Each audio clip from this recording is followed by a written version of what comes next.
তো আজকে আমরা ধ্বনীয় বর্ণ টপিকটা একটু পড়বো। আজকেই আমাদের বাংলা গ্রামারের প্রথম ক্লাস। তো শুরুতে আমরা যেটা করব, আমরা ধ্বনীয় বর্ণ টপিকটা ক্লিয়ার করব, এর সাথে আমরা বিরোচনের কিছু পার্ট পড়ব। এখন বিরোচনের পার্ট কেন রাখা হয়েছে? কারণ বিরোচনে অনেক অনেক পড়াশোনা, এগুলো আমরা 1 2 3 দিনে আসলে পড়ে শেষ করতে পারবো না, বা একসাথে পড়লেও আমাদের মনে থাকে না, তাই না? তো বিরোচন পড়ার সব থেকে বেস্ট ওয়ে আমরা প্রতিদিন যেই টপিকটুকু পড়বো, মানে যাই পড়ি না কেন, যে চ্যাপ্টার পড়ি, বাংলা গ্রামার পড়ি বা যাই পড়ি না কেন, ভোকাবুলারি আমরা যেভাবে পড়ি আর কি, প্রতিদিন একটু একটু করে পড়ি। বিরোচনটাও আমরা ওরকম প্রতিদিন একটু একটু করে পড়বো। একসাথে পড়লে আমাদের আসলে মনে থাকবে না, হ্যাঁ। আর একসাথে পড়লে প্রেশারও হয়ে যাবে। আজকে আপনাদের সাথে আমার প্রথম ক্লাস।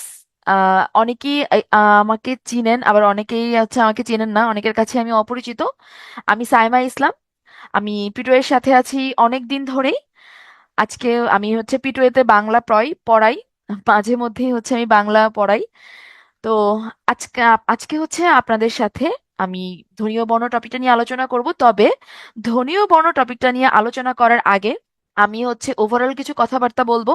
যেহেতু বাংলা গ্রামার আজকেই প্রথম ক্লাস, তো বাংলা গ্রামারের পরীক্ষায় কত মার্কস থাকে, কোন কোন টপিক থেকে প্রশ্ন আসে, আমি একটু ওভারঅল এগুলো নিয়ে একটু আলোচনা করব। তো কিছু হেদায়েতি বয়ান দেই, সেটা ক্লাস চলাকালীন সময় ইনবক্সে কোনো মেসেজ দেয়া যাবে না। ক্লাস চলাকালীন অবস্থায় কারো মনের মধ্যে কোনো প্রশ্ন যদি আসে, অবশ্যই খাতায় লিখে রাখবেন বা কোনো নোটপ্যাডে নোট করে রাখবেন। ক্লাস শেষ হলে আমি আপনাদের প্রশ্ন আহ, নেওয়ার জন্য সুযোগ দিব। তখন আপনারা যত ইচ্ছে প্রশ্ন করবেন, ঠিক আছে? আচ্ছা, সবাই একটু এই স্লাইডটার দিকে তাকাই। মানে আমরা চাকরি প্রিপারেশনের জার্নিতে যেটা হয়, যে এত বড় একটা সিলেবাস, একদম সমুদ্রের মতো, তাই না? মানে আমরা যখন যারা নতুন প্রিপারেশনের জার্নিটা শুরু করি, বা যদি নতুনদের কথা না বলি, পুরানদের কথাও যদি বলি, যে পুরনদের ক্ষেত্রে যেটা হয় যে ধৈর্যটা থাকে না। মানে কন্টিনিউয়াসলি এরকম দিনের পর দিন কন্টিনিউয়াসলি এই যে ইফোর্টটা দিতে ইচ্ছা করে না। আর প্রথমত নতুনদের ক্ষেত্রে তো আরো সমস্যা। একদম শুরুতেই মনে হয় যে সমুদ্রের মতো সিলেবাস, কিভাবে আমি এই সমুদ্র সাঁতরে পার হব। মানে বিশাল বড় একটা চিন্তা, তাই না? শুরুতেই এত চিন্তার কিছু নাই। ছোট ছোট একটু একটু করে করে সবকিছু শুরু করতে হবে। মানে আপনাদের ছোট্ট ছোট প্রচেষ্টাগুলোই কি হবে, একটা সময় বড় একটা সাফল্যে কনভার্ট হবে, তাই না? এই ছোট ছোট প্রচেষ্টাগুলো কি কি হতে পারে? এই যে সুন্দর একটা অভ্যাস, এই যে সকাল 6টায় ঘুম থেকে উঠে আপনারা সেশনে জয়েন করলেন। এখন এই সেশনে যে জয়েন করলেন, সেশনটা কি এখানে মেইন ফ্যাক্ট? আপনি তো ক্লাস, এখন 2026, অনলাইনের যুগ। আহ, মানে একটু ইউটিউব সার্চ করলে, একটু ফেসবুক ঘাটাঘাটি করলে, হ্যাঁ, বা একটু চ্যাট জিপিটির হেল্প নিলে অনেক অনেক রিসোর্স আছে, তাই না? আপনি অনেক অনেক রিসোর্স পাবেন অ্যাভেলেবেল। সেসব রিসোর্স থেকে আপনি চাইলেই পড়তে পারবেন। কিন্তু এই যে প্রতিদিন আপনি ঘুম থেকে উঠতেছেন, সকালবেলা উঠে আপনি এক দেড় ঘন্টার সেশন করতেছেন, এরপরে কিছু একটু খাওয়া দাওয়া করে আবার আপনার যে সারাদিনের যে পড়াশোনা, সুন্দর একটা প্ল্যান করে আপনি পড়াশোনা করতে পারতেছেন। এই যে ছোট্ট ছোট্ট প্রচেষ্টাগুলো, এগুলোই এক সময় আপনার যে সাকসেসের ফাউন্ডেশনটা গড়ে দিবে, ঠিক আছে?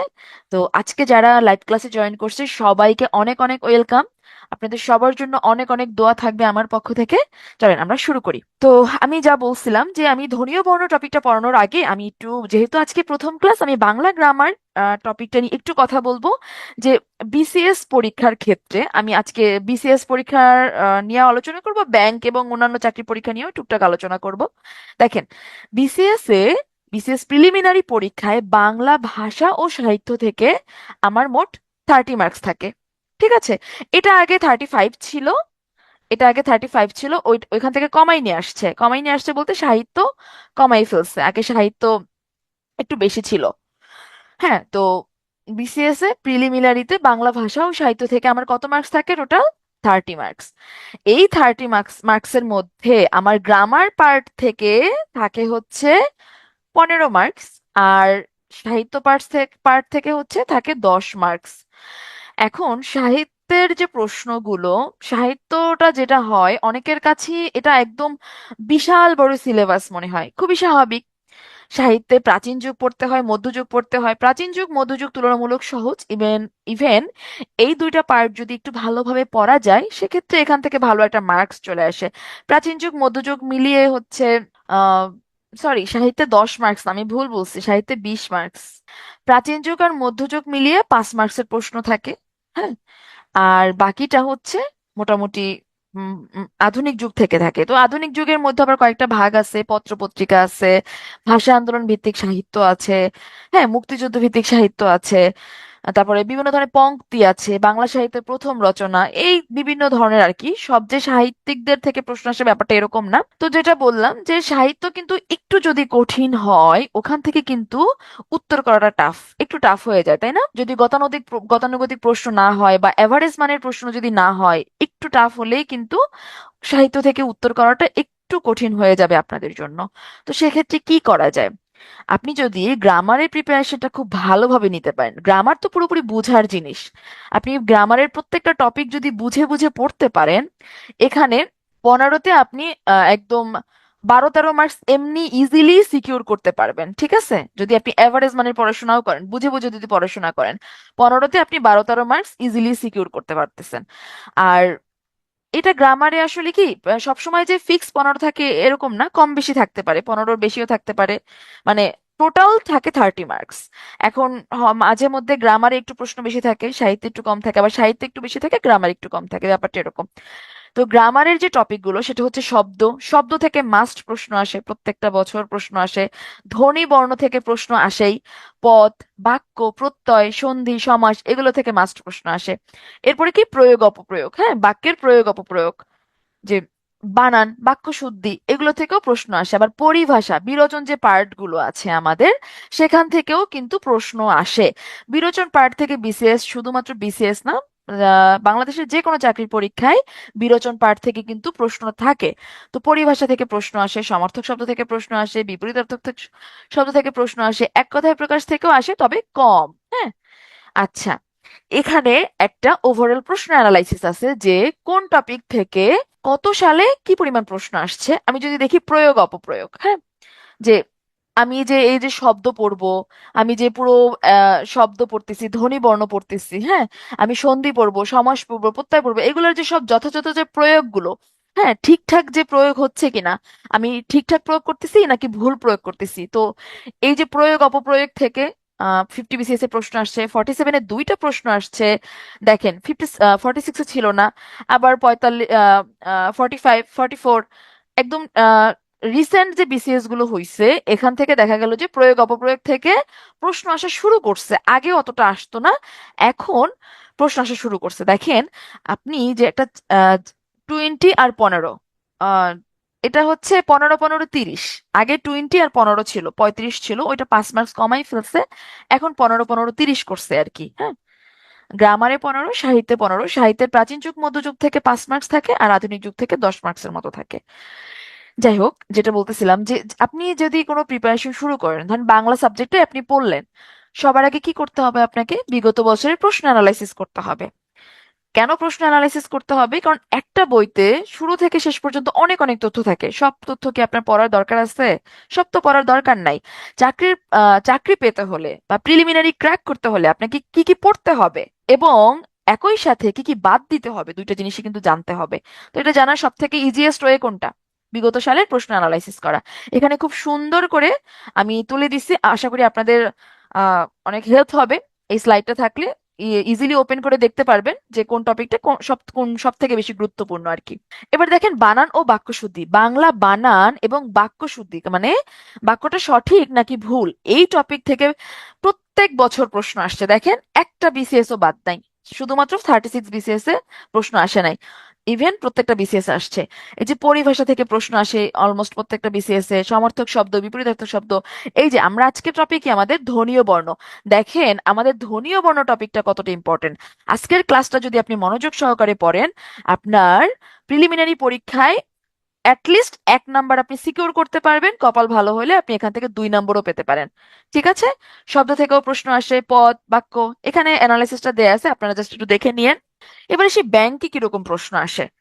হ্যাঁ, ব্যাংকেও দেখেন ভাষা মানে বাংলা ভাষার উৎপত্তি ও বিকাশ থেকে প্রশ্ন আসে, শব্দের শ্রেণীবিভাগ থেকে অলমোস্ট প্রত্যেক বছর প্রশ্ন আসছে, ধ্বনীয় বর্ণ, এই ধ্বনীয় বর্ণ থেকে কিন্তু ব্যাংকেও ভালোই প্রশ্ন আসে। হ্যাঁ, নত্য সত্যবিধান, ধ্বনি পরিবর্তন।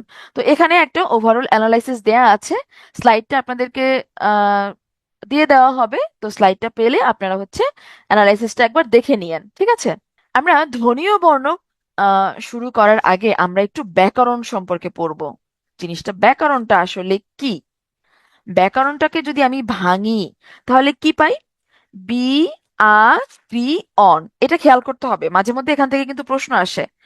হ্যাঁ, ব্যাকরণকে ভাঙলে আমরা কি কি পাচ্ছি, এই যে এখান থেকে কিন্তু প্রশ্ন আসে, বানানটা খেয়াল করতে হবে। তো ব্যাকরণ হচ্ছে একটা সংস্কৃত শব্দ। এই যে দেখেন আমরা শব্দ, আমরা যখন শব্দ পড়বো তখন দেখবো যে সংস্কৃত শব্দ চেনার উপায় কি, কিছু সংস্কৃত শব্দ অনেক অনেক আছে, তার মধ্যে কিছু কিছু ট্রিক্স যদি আমরা ফলো করি তাহলে ইজিলি আমরা তৎসম সংস্কৃত শব্দগুলো চিনতে পারবো। যেমন যদি যুক্ত বর্ণ থাকে, মূর্ধন্য যদি থাকে, মূর্ধন্যাস যদি থাকে, হ্যাঁ, তাহলে সেগুলো সাধারণত সংস্কৃত শব্দ হয়। এখানে দেখেন ব্যাকরণ মূর্ধন্য আছে, তো এটা কি হবে? সংস্কৃত শব্দ হবে। ব্যাকরণ হচ্ছে একটা সংস্কৃত শব্দ। ব্যাকরণকে ভাঙলে আমরা কি পাই? Be a ক্রি on.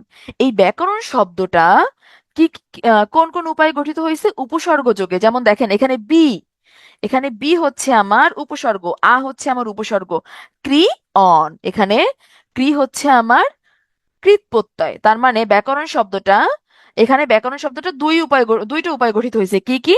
উপসর্গ আর হচ্ছে প্রত্যয়। কি কি? উপসর্গ আর হচ্ছে প্রত্যয়। আবার ব্যাকরণটাকে আমরা যদি সন্ধি বিচ্ছেদ করি তাহলে আমরা কি পাবো? বি যোগ আকরণ। ব্যাকরণকে সন্ধি বিচ্ছেদ করলে আমরা পাবো বি যোগ আকরণ। এখন ব্যাকরণ শব্দের অর্থ কি? ব্যাকরণ শব্দের অর্থ হচ্ছে বিশেষভাবে বিশ্লেষণ। কি বিশেষভাবে বিশ্লেষণ করে? ভাষাকে বিশেষভাবে বিশ্লেষণ করে। ঠিক আছে, ব্যাকরণ কাকে বিশেষভাবে বিশ্লেষণ করবে? ভাষাকে। এই যে ব্যাকরণ হচ্ছে ভাষার যে অভ্যন্তরীণ নিয়ম কানুন রীতিনীতি শৃঙ্খলা, এগুলোই মেনলি রক্ষা করবে। ছোটবেলা থেকে আমরা সবাই কম বেশি ব্যাকরণ কাকে বলে, কাকে বলে এটা আমরা সবাই জানি।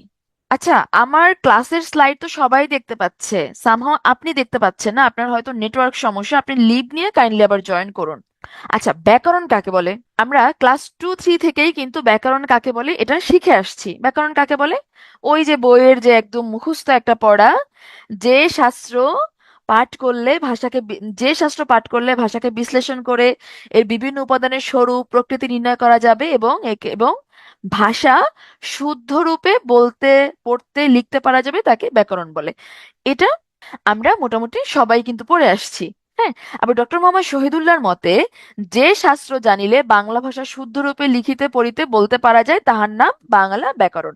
এখন এই যে আমরা বাংলায় কথা বলি, বাংলায় কথা বলতে কি ব্যাকরণ জানতে হবে? দরকার নাই তো। একটা একটা বাচ্চা জন্মের পরে কি সুন্দর বাংলা ভাষায় কথা বলে, ও কি ব্যাকরণ মেনে কথা বলে? না। তাহলে ব্যাকরণ কেন দরকার? ওই যে বাংলা ভাষাটাকে আমাকে কি করতে হবে? শুদ্ধ রূপে যদি আমি জানতে চাই, শুদ্ধ রূপে যদি আমি জানতে চাই, শুদ্ধভাবে যদি আমি কথা বলতে চাই, শুদ্ধ রূপে যদি লিখতে চাই, সেক্ষেত্রে আমাকে কি করতে হবে? আমার ভাষার ব্যাকরণ জানতে হবে। তো ব্যাকরণকে বলা হয় ভাষার সংবিধান। এই প্রশ্নটা কোটি কোটি স্টার, এখান থেকে পরীক্ষায় প্রশ্ন আসতে পারে। কাকে ভাষার সংবিধান বলা হয়? ব্যাকরণকে বলা হয় ভাষার সংবিধান। আর ব্যাকরণের মূল ভিত্তি কি? ব্যাকরণের মূল ভিত্তি হচ্ছে ভাষা। আচ্ছা, আমরা এবার একটু বাংলা ব্যাকরণ রচনার ইতিহাসটা একটু জানবো। আমরা জানি বাংলা ভাষায় ম্যাক্সিমাম শব্দ কিন্তু সংস্কৃত শব্দ ছিল। সেই সংস্কৃত শব্দগুলোই প্রাকৃত ভাষার মধ্য দিয়ে, সংস্কৃত শব্দগুলো প্রাকৃত ভাষার মধ্য দিয়ে কোথায় আসছে? বাংলা ভাষায় আসছে। ঠিক আছে, বাংলায় আসছে। তাহলে সংস্কৃত ভাষাগুলোই প্রাকৃত ভাষার মধ্য দিয়ে বাংলা ভাষায় আসছে। তো এই কারণে প্রথমেই যে বাংলা ব্যাকরণ রচনার ইতিহাস, প্রথম যে বাংলা ব্যাকরণ রচনা করা হয়েছিল সেটা কে রচনা করছিল? প্রখ্যাত সংস্কৃত ব্যাকরণবিদ, প্রখ্যাত সংস্কৃত ব্যাকরণবিদ পাণিনি। পাণিনি কোন ব্যাকরণবিদ ছিলেন? উনি কি বাঙালি ছিলেন? বাংলা ব্যাকরণবিদ ছিলেন না, সংস্কৃত ব্যাকরণবিদ ছিলেন। ইভেন উনি কি নামে বাংলা ব্যাকরণ রচনা করেছিলেন? অষ্টাধ্যায়ী নামে একটি সংস্কৃত ব্যাকরণ রচনা করেছিলেন। অষ্টাধ্যায়ী নামে একটা সংস্কৃত ব্যাকরণ রচনা করেছিলেন। এই স্লাইডে টোটাল 3টা প্রশ্ন। কি কি? প্রথম সংস্কৃত ব্যাকরণ রচনা করেন কে? পাণিনি। পাণিনি উনি কোন ধরনের ব্যাকরণবিদ ছিলেন? উনি ছিলেন সংস্কৃত ব্যাকরণবিদ। আর ওনার ব্যাকরণ গ্রন্থের নাম কি ছিল? অষ্টাধ্যায়ী। অষ্টাধ্যায়ী কোন ভাষার ব্যাকরণ ছিল? সংস্কৃত ভাষার ব্যাকরণ ছিল। ক্লিয়ার? আচ্ছা, এখানে এরপরে আসি। আহ অষ্টাধ্যায়ীর পরে আমাদের যেটা হইছে, আমাদের এই যে এই ভারতীয় উপমহাদেশে, বিশেষ করে বাংলা তো একসময় প্রচুর ধন সম্পদে প্রাচুর্যপূর্ণ ছিল, তাই না? অনেকেই হচ্ছে ধর্ম প্রচারের উদ্দেশ্যে এদিকে আসতো, ভারত উপমহাদেশে আসতো, কেউ কেউ হচ্ছে ব্যবসা বাণিজ্যের উদ্দেশ্যে আসতো। তো অন্যান্য দেশ থেকে যারা হচ্ছে ভারতীয় উপমহাদেশে আসতো বা আমাদের বাংলাতে আসতো, তারা তো বাংলা ভাষা জানতো না, তাই না? তো বাংলা ভাষা তো ওদেরকে শিখতে হইছে। এখন কিভাবে শিখবে? ওরা কি করলো? বাংলা ভাষার অভিধান রচনা করা শুরু করলো। তো দেখেন, বাংলা ভাষার প্রথম ব্যাকরণ কে লিখেছিলেন? একজন পর্তুগিজ পাদ্রী, মানুয়েল দা আসুমসাও। ঠিক আছে? একজন পর্তুগিজ পাদ্রী মানুয়েল দা আসুমসাও, উনি পর্তুগিজ ভাষায় প্রথম বাংলা ভাষার ব্যাকরণ রচনা করেছিলেন। যদিও এটা কোনো পূর্ণাঙ্গ বাংলা ভাষার ব্যাকরণ ছিল না, একটা ভাষার শব্দকোষ বলা যেতে পারে একে। ঠিক আছে? এটা কিন্তু পূর্ণাঙ্গ বাংলা ভাষার ব্যাকরণ ছিল না। তো এটা কোন ভাষায় রচিত হয়েছিল? পর্তুগিজ ভাষায়। কোন হরফে? রোমান হরফে। এগুলো কিন্তু জানতে হবে, এখান থেকে কিন্তু পরীক্ষায় প্রশ্ন আসে। আর এই যে বাংলা ভাষার প্রথম ব্যাকরণ কত সালে রচনা করা হয়েছিল? 1734 সালে। আর প্রকাশিত হয়েছে কত সালে? 1743 সালে। জাস্ট লাস্ট দুইটা ডিজিট উল্টায় ফেলবেন। হ্যাঁ, রচনা করা হয়েছিল 1734 সালে, আর প্রকাশিত হয়েছে 1743 সালে। কোথা থেকে প্রকাশ করা হয়েছে? পর্তুগালের লিসবন শহর থেকে। হ্যাঁ। আচ্ছা, এরপরে আমরা দেখলাম প্রথম বাংলা ভাষার প্রথম ব্যাকরণ রচনা করেছেন বা পর্তুগিজ পাদ্রী মনোয়েল দাস সোমসাও। এটা আমাদের পূর্ণাঙ্গ ব্যাকরণ ছিল না। এরপরে বাংলা ভাষার প্রথম পূর্ণাঙ্গ ব্যাকরণ গ্রন্থ রচনা করেছেন নাথানিয়েল ব্রাসিহারলেট। উনি কিন্তু ইংরেজি ভাষায় লিখছে। এখন পর্যন্ত কিন্তু আমরা বাংলা ভাষার কোনো ব্যাকরণ পাই নাই। প্রথমে আমরা কি পেয়েছি? সংস্কৃত। সংস্কৃত একটা ব্যাকরণ গ্রন্থ অষ্টাধ্যায়ী, কে লিখেছেন? পানিনি। এরপরে আমরা কি পেয়েছি? পর্তুগিজ পাদ্রী মনোয়েল দাস সোমসাও পর্তুগিজ ভাষায় বাংলা ভাষার ব্যাকরণ রচনা করেছিলেন। এটাও বাংলা ভাষার ব্যাকরণ, কিন্তু ভাষা কিন্তু ভিন্ন ছিল। এরপরে বাংলা ভাষার প্রথম পূর্ণাঙ্গ ব্যাকরণ বা ব্যাকরণ গ্রন্থ যদি বলি, কে রচনা করেছেন? নাথানিয়েল ব্রাসিহেলহেড। এটাও কিন্তু বাংলা ভাষার ব্যাকরণ, কিন্তু কোন ভাষায় লিখছে? কোন ভাষায় লিখছে? লিখছে কিন্তু ইংরেজি ভাষায়। হ্যাঁ। আর এই ব্যাকরণ গ্রন্থটার নাম কি ছিল? এই grammar of the Bengal language. এরপরে আসি কি হইলো? এরপরে বাংলা ভাষায় লেখা প্রথম ব্যাকরণ, বাংলা ভাষায় লেখা প্রথম ব্যাকরণ কি ছিল? গৌড়ীয় ব্যাকরণ। যদিও গৌড়ীয় ব্যাকরণের আগে রাজা রামমোহন রায় এই যে বাংলা ব্যাকরণ কিন্তু উনি ইংরেজিতে লিখছিলেন। হ্যাঁ, ইংরেজিতে লিখছিলেন 1826 সালে। উনি প্রথমে ইংরেজিতে লিখেছিলেন এই Bengali grammar in English language নামে। এরপরে 1833 সালে রাজা রামমোহন রায় সর্বপ্রথম বাংলা ভাষায় বাংলা ব্যাকরণ রচনা করেন। তার নাম কি ছিল? গৌড়ীয় ব্যাকরণ। এই স্লাইডটা খুব গুরুত্বপূর্ণ, এখান থেকে প্রশ্ন আসে। তাহলে আমরা কি দেখলাম? আমরা কি পড়লাম? প্রথমে একদম শুরুতে আমরা একটা সংস্কৃত ব্যাকরণ গ্রন্থ পাইছি। কে লিখেছেন? অষ্টাধ্যায়ী। না, সরি, লিখেছেন পাণিনি। নাম কি ছিল? অষ্টাধ্যায়ী।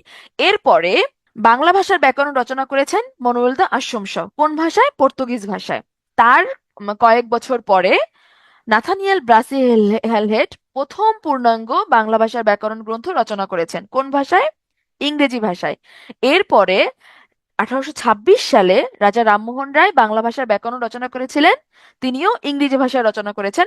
তারপর তার মনে হইল বাংলা ভাষার ব্যাকরণ অবশ্যই বাংলা ভাষায় লেখা উচিত। এরপরে 1833 সালে 1833 সালের দিকে রাজা রামমোহন রায় গৌড়ীয় ব্যাকরণ নামে প্রথম বাংলা ভাষার ব্যাকরণ রচনা করেছেন। ঠিক আছে? পরীক্ষায় যদি প্রশ্ন আসে, আশা করি পারবেন। আশা করি পারবেন না, এটা পুরোপুরি অনুবাদ গ্রন্থ না, উনি ওটা পুরোপুরি বাংলা ভাষায় রচনা করেছেন। ঠিক আছে? আচ্ছা, এছাড়াও কিছু গ্রন্থ আছে। এখানে গুরুত্বপূর্ণ কিছু গ্রন্থ আমাদেরকে পড়তে হবে, কারণ এখান থেকে পরীক্ষায় প্রশ্ন আসে প্রায়। ব্যাকরণ কৌমুদী, এটা খুব গুরুত্বপূর্ণ। ব্যাকরণ কৌমুদী কে লিখেছেন? বাংলা ব্যাকরণ সংকলিত গ্রন্থ ব্যাকরণ কৌমুদী লিখেছেন ঈশ্বরচন্দ্র বিদ্যাসাগর। বাঙ্গালা ব্যাকরণ কে লিখেছেন? হরপ্রসাদ শাস্ত্রী। হরপ্রসাদ শাস্ত্রী কেন বিখ্যাত বলেন তো? উনি চর্যাপদ আবিষ্কার করছিলেন।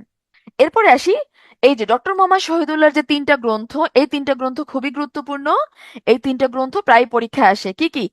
বাঙ্গালা ব্যাকরণ, বাংলা ভাষার ইতিবৃত্ত, আঞ্চলিক অভিধান। দেখেন, বাংলা ব্যাকরণ নামে কিন্তু হরপ্রসাদ শাস্ত্রীও লিখেছেন, আবার ডক্টর মোহাম্মদ শহীদুল্লাহ লিখেছেন। হ্যাঁ, আশা করি অপশনে দুইজন একসাথে থাকবেন না। ডক্টর মোহাম্মদ শহীদুল্লাহর গ্রন্থগুলো খুব ভালো করে পড়তে হবে। এবার আসি, ভাষার ইতিবৃত্ত কে লিখেছেন? ডক্টর সুকুমার সেন। এটা খুব একটা গুরুত্বপূর্ণ, এইটা গুরুত্বপূর্ণ। ভাষা প্রকাশ বাংলা ব্যাকরণ কে লিখেছেন? ডক্টর সুনীতি কুমার চট্টোপাধ্যায়। ওনার আরেকটা বিখ্যাত গ্রন্থ হচ্ছে বাংলা ভাষার উদ্ভব ও বিকাশের বিস্তৃতি। ওনার দুইটা গ্রন্থই মনে রাখতে হবে। ব্যাকরণ মঞ্জুরি কে লিখেছেন? দেখেন, ব্যাকরণ কৌমুদি লিখেছেন ঈশ্বরচন্দ্র বিদ্যাসাগর, আর ব্যাকরণ মঞ্জুরি লিখেছেন ডক্টর মোহাম্মদ ইনামুল হক। এটা খুব গুরুত্বপূর্ণ। ধ্বনি বিজ্ঞান ও বাংলা ধ্বনিতত্ত্ব, এই প্রশ্নটা প্রায় পরীক্ষায় আসছে, যে ধ্বনি বিজ্ঞান ও বাংলা ধ্বনিতত্ত্বের লেখককে? ডক্টর আব্দুল হাই। আমাদের রবীন্দ্রনাথ ঠাকুরও কিন্তু বাংলা ব্যাকরণ নিয়ে লিখেছেন বাংলা ভাষার পরিচয়, বাংলা শব্দতত্ত্ব। এই গ্রন্থগুলোর রচয়িতাকে? রবীন্দ্রনাথ ঠাকুর। এই স্লাইডটা জাস্ট দুই তিনবার পড়ে ফেলবেন। হ্যাঁ, এবার আসি আমরা ধীরে ধীরে ধ্বনি ও বর্ণের মধ্যে ঢুকবো। ভাষার মৌলিক অংশ কয়টা? এই প্রশ্নটা মানে এতবার পরীক্ষায় আসছে, এতবার পরীক্ষায় আসছে, যা বলার মতো না। ভাষার মৌলিক অংশ হচ্ছে চারটা। কি কি? ধ্বনি, শব্দ, বাক্য, অর্থ। হ্যাঁ, আচ্ছা, আমি যখন ভাষা কি আমার মানে যার মাধ্যমে আমি আমার মনের ভাবটা প্রকাশ করি, তাই না? দেখেন, মনের ভাব প্রকাশ করার শুরুতে কি আসতেছে? ধ্বনি আসতেছে। এই যে আমি বললাম ক, আমি বললাম ক, হ্যাঁ, এটা আমি উচ্চারণ করলাম। এই যে ক, উচ্চারণ যখন করলাম তখন এটা হইলো ধ্বনি। বাট যখন আমি লিখলাম তখন এটা হয়ে গেল বর্ণ। শুধু ক দিয়ে কি আমি আমার মনের ভাব প্রকাশ করতে পারবো? একজনের সাথে কি ভাবের আদান প্রদান করতে পারবো? না, পারবো না। আমি লিখলাম, কয়ের সাথে আমি আরো কয়েকটা বর্ণ যোগ করে দিলাম, কলম, আবার লিখলাম খাতা। এগুলো কি এক একটা শব্দ? হ্যাঁ, আমি যখন ভাবের আদান প্রদান করব তখন এরকম কি করব? এরকম একাধিক শব্দ ব্যবহার করব, একাধিক শব্দ ব্যবহার করে আমি একটা বাক্য রচনা করব। আমি বললাম, আগামীকাল আমি ঢাকা যাব। আগামীকাল আমি ঢাকা যাব। এখন আগামীকাল একটা শব্দ, ঢাকা একটা শব্দ, যাব একটা শব্দ, এই যে অনেকগুলো শব্দ মিলে একটা বাক্য হইলো। এই বাক্যের মাধ্যমে আমি আমার মনের ভাবটা প্রকাশ করলাম। এই যে আমি আগামীকাল ঢাকা যাব, এটা আমার আপনাদেরকে জানানোর ইচ্ছা হইলো, এটা আমি জানাইলাম। তো এই এই যে বাক্য পর্যন্ত আসলাম। শুরুতেই কি ছিল? ধ্বনি ছিল, এরপরে শব্দ।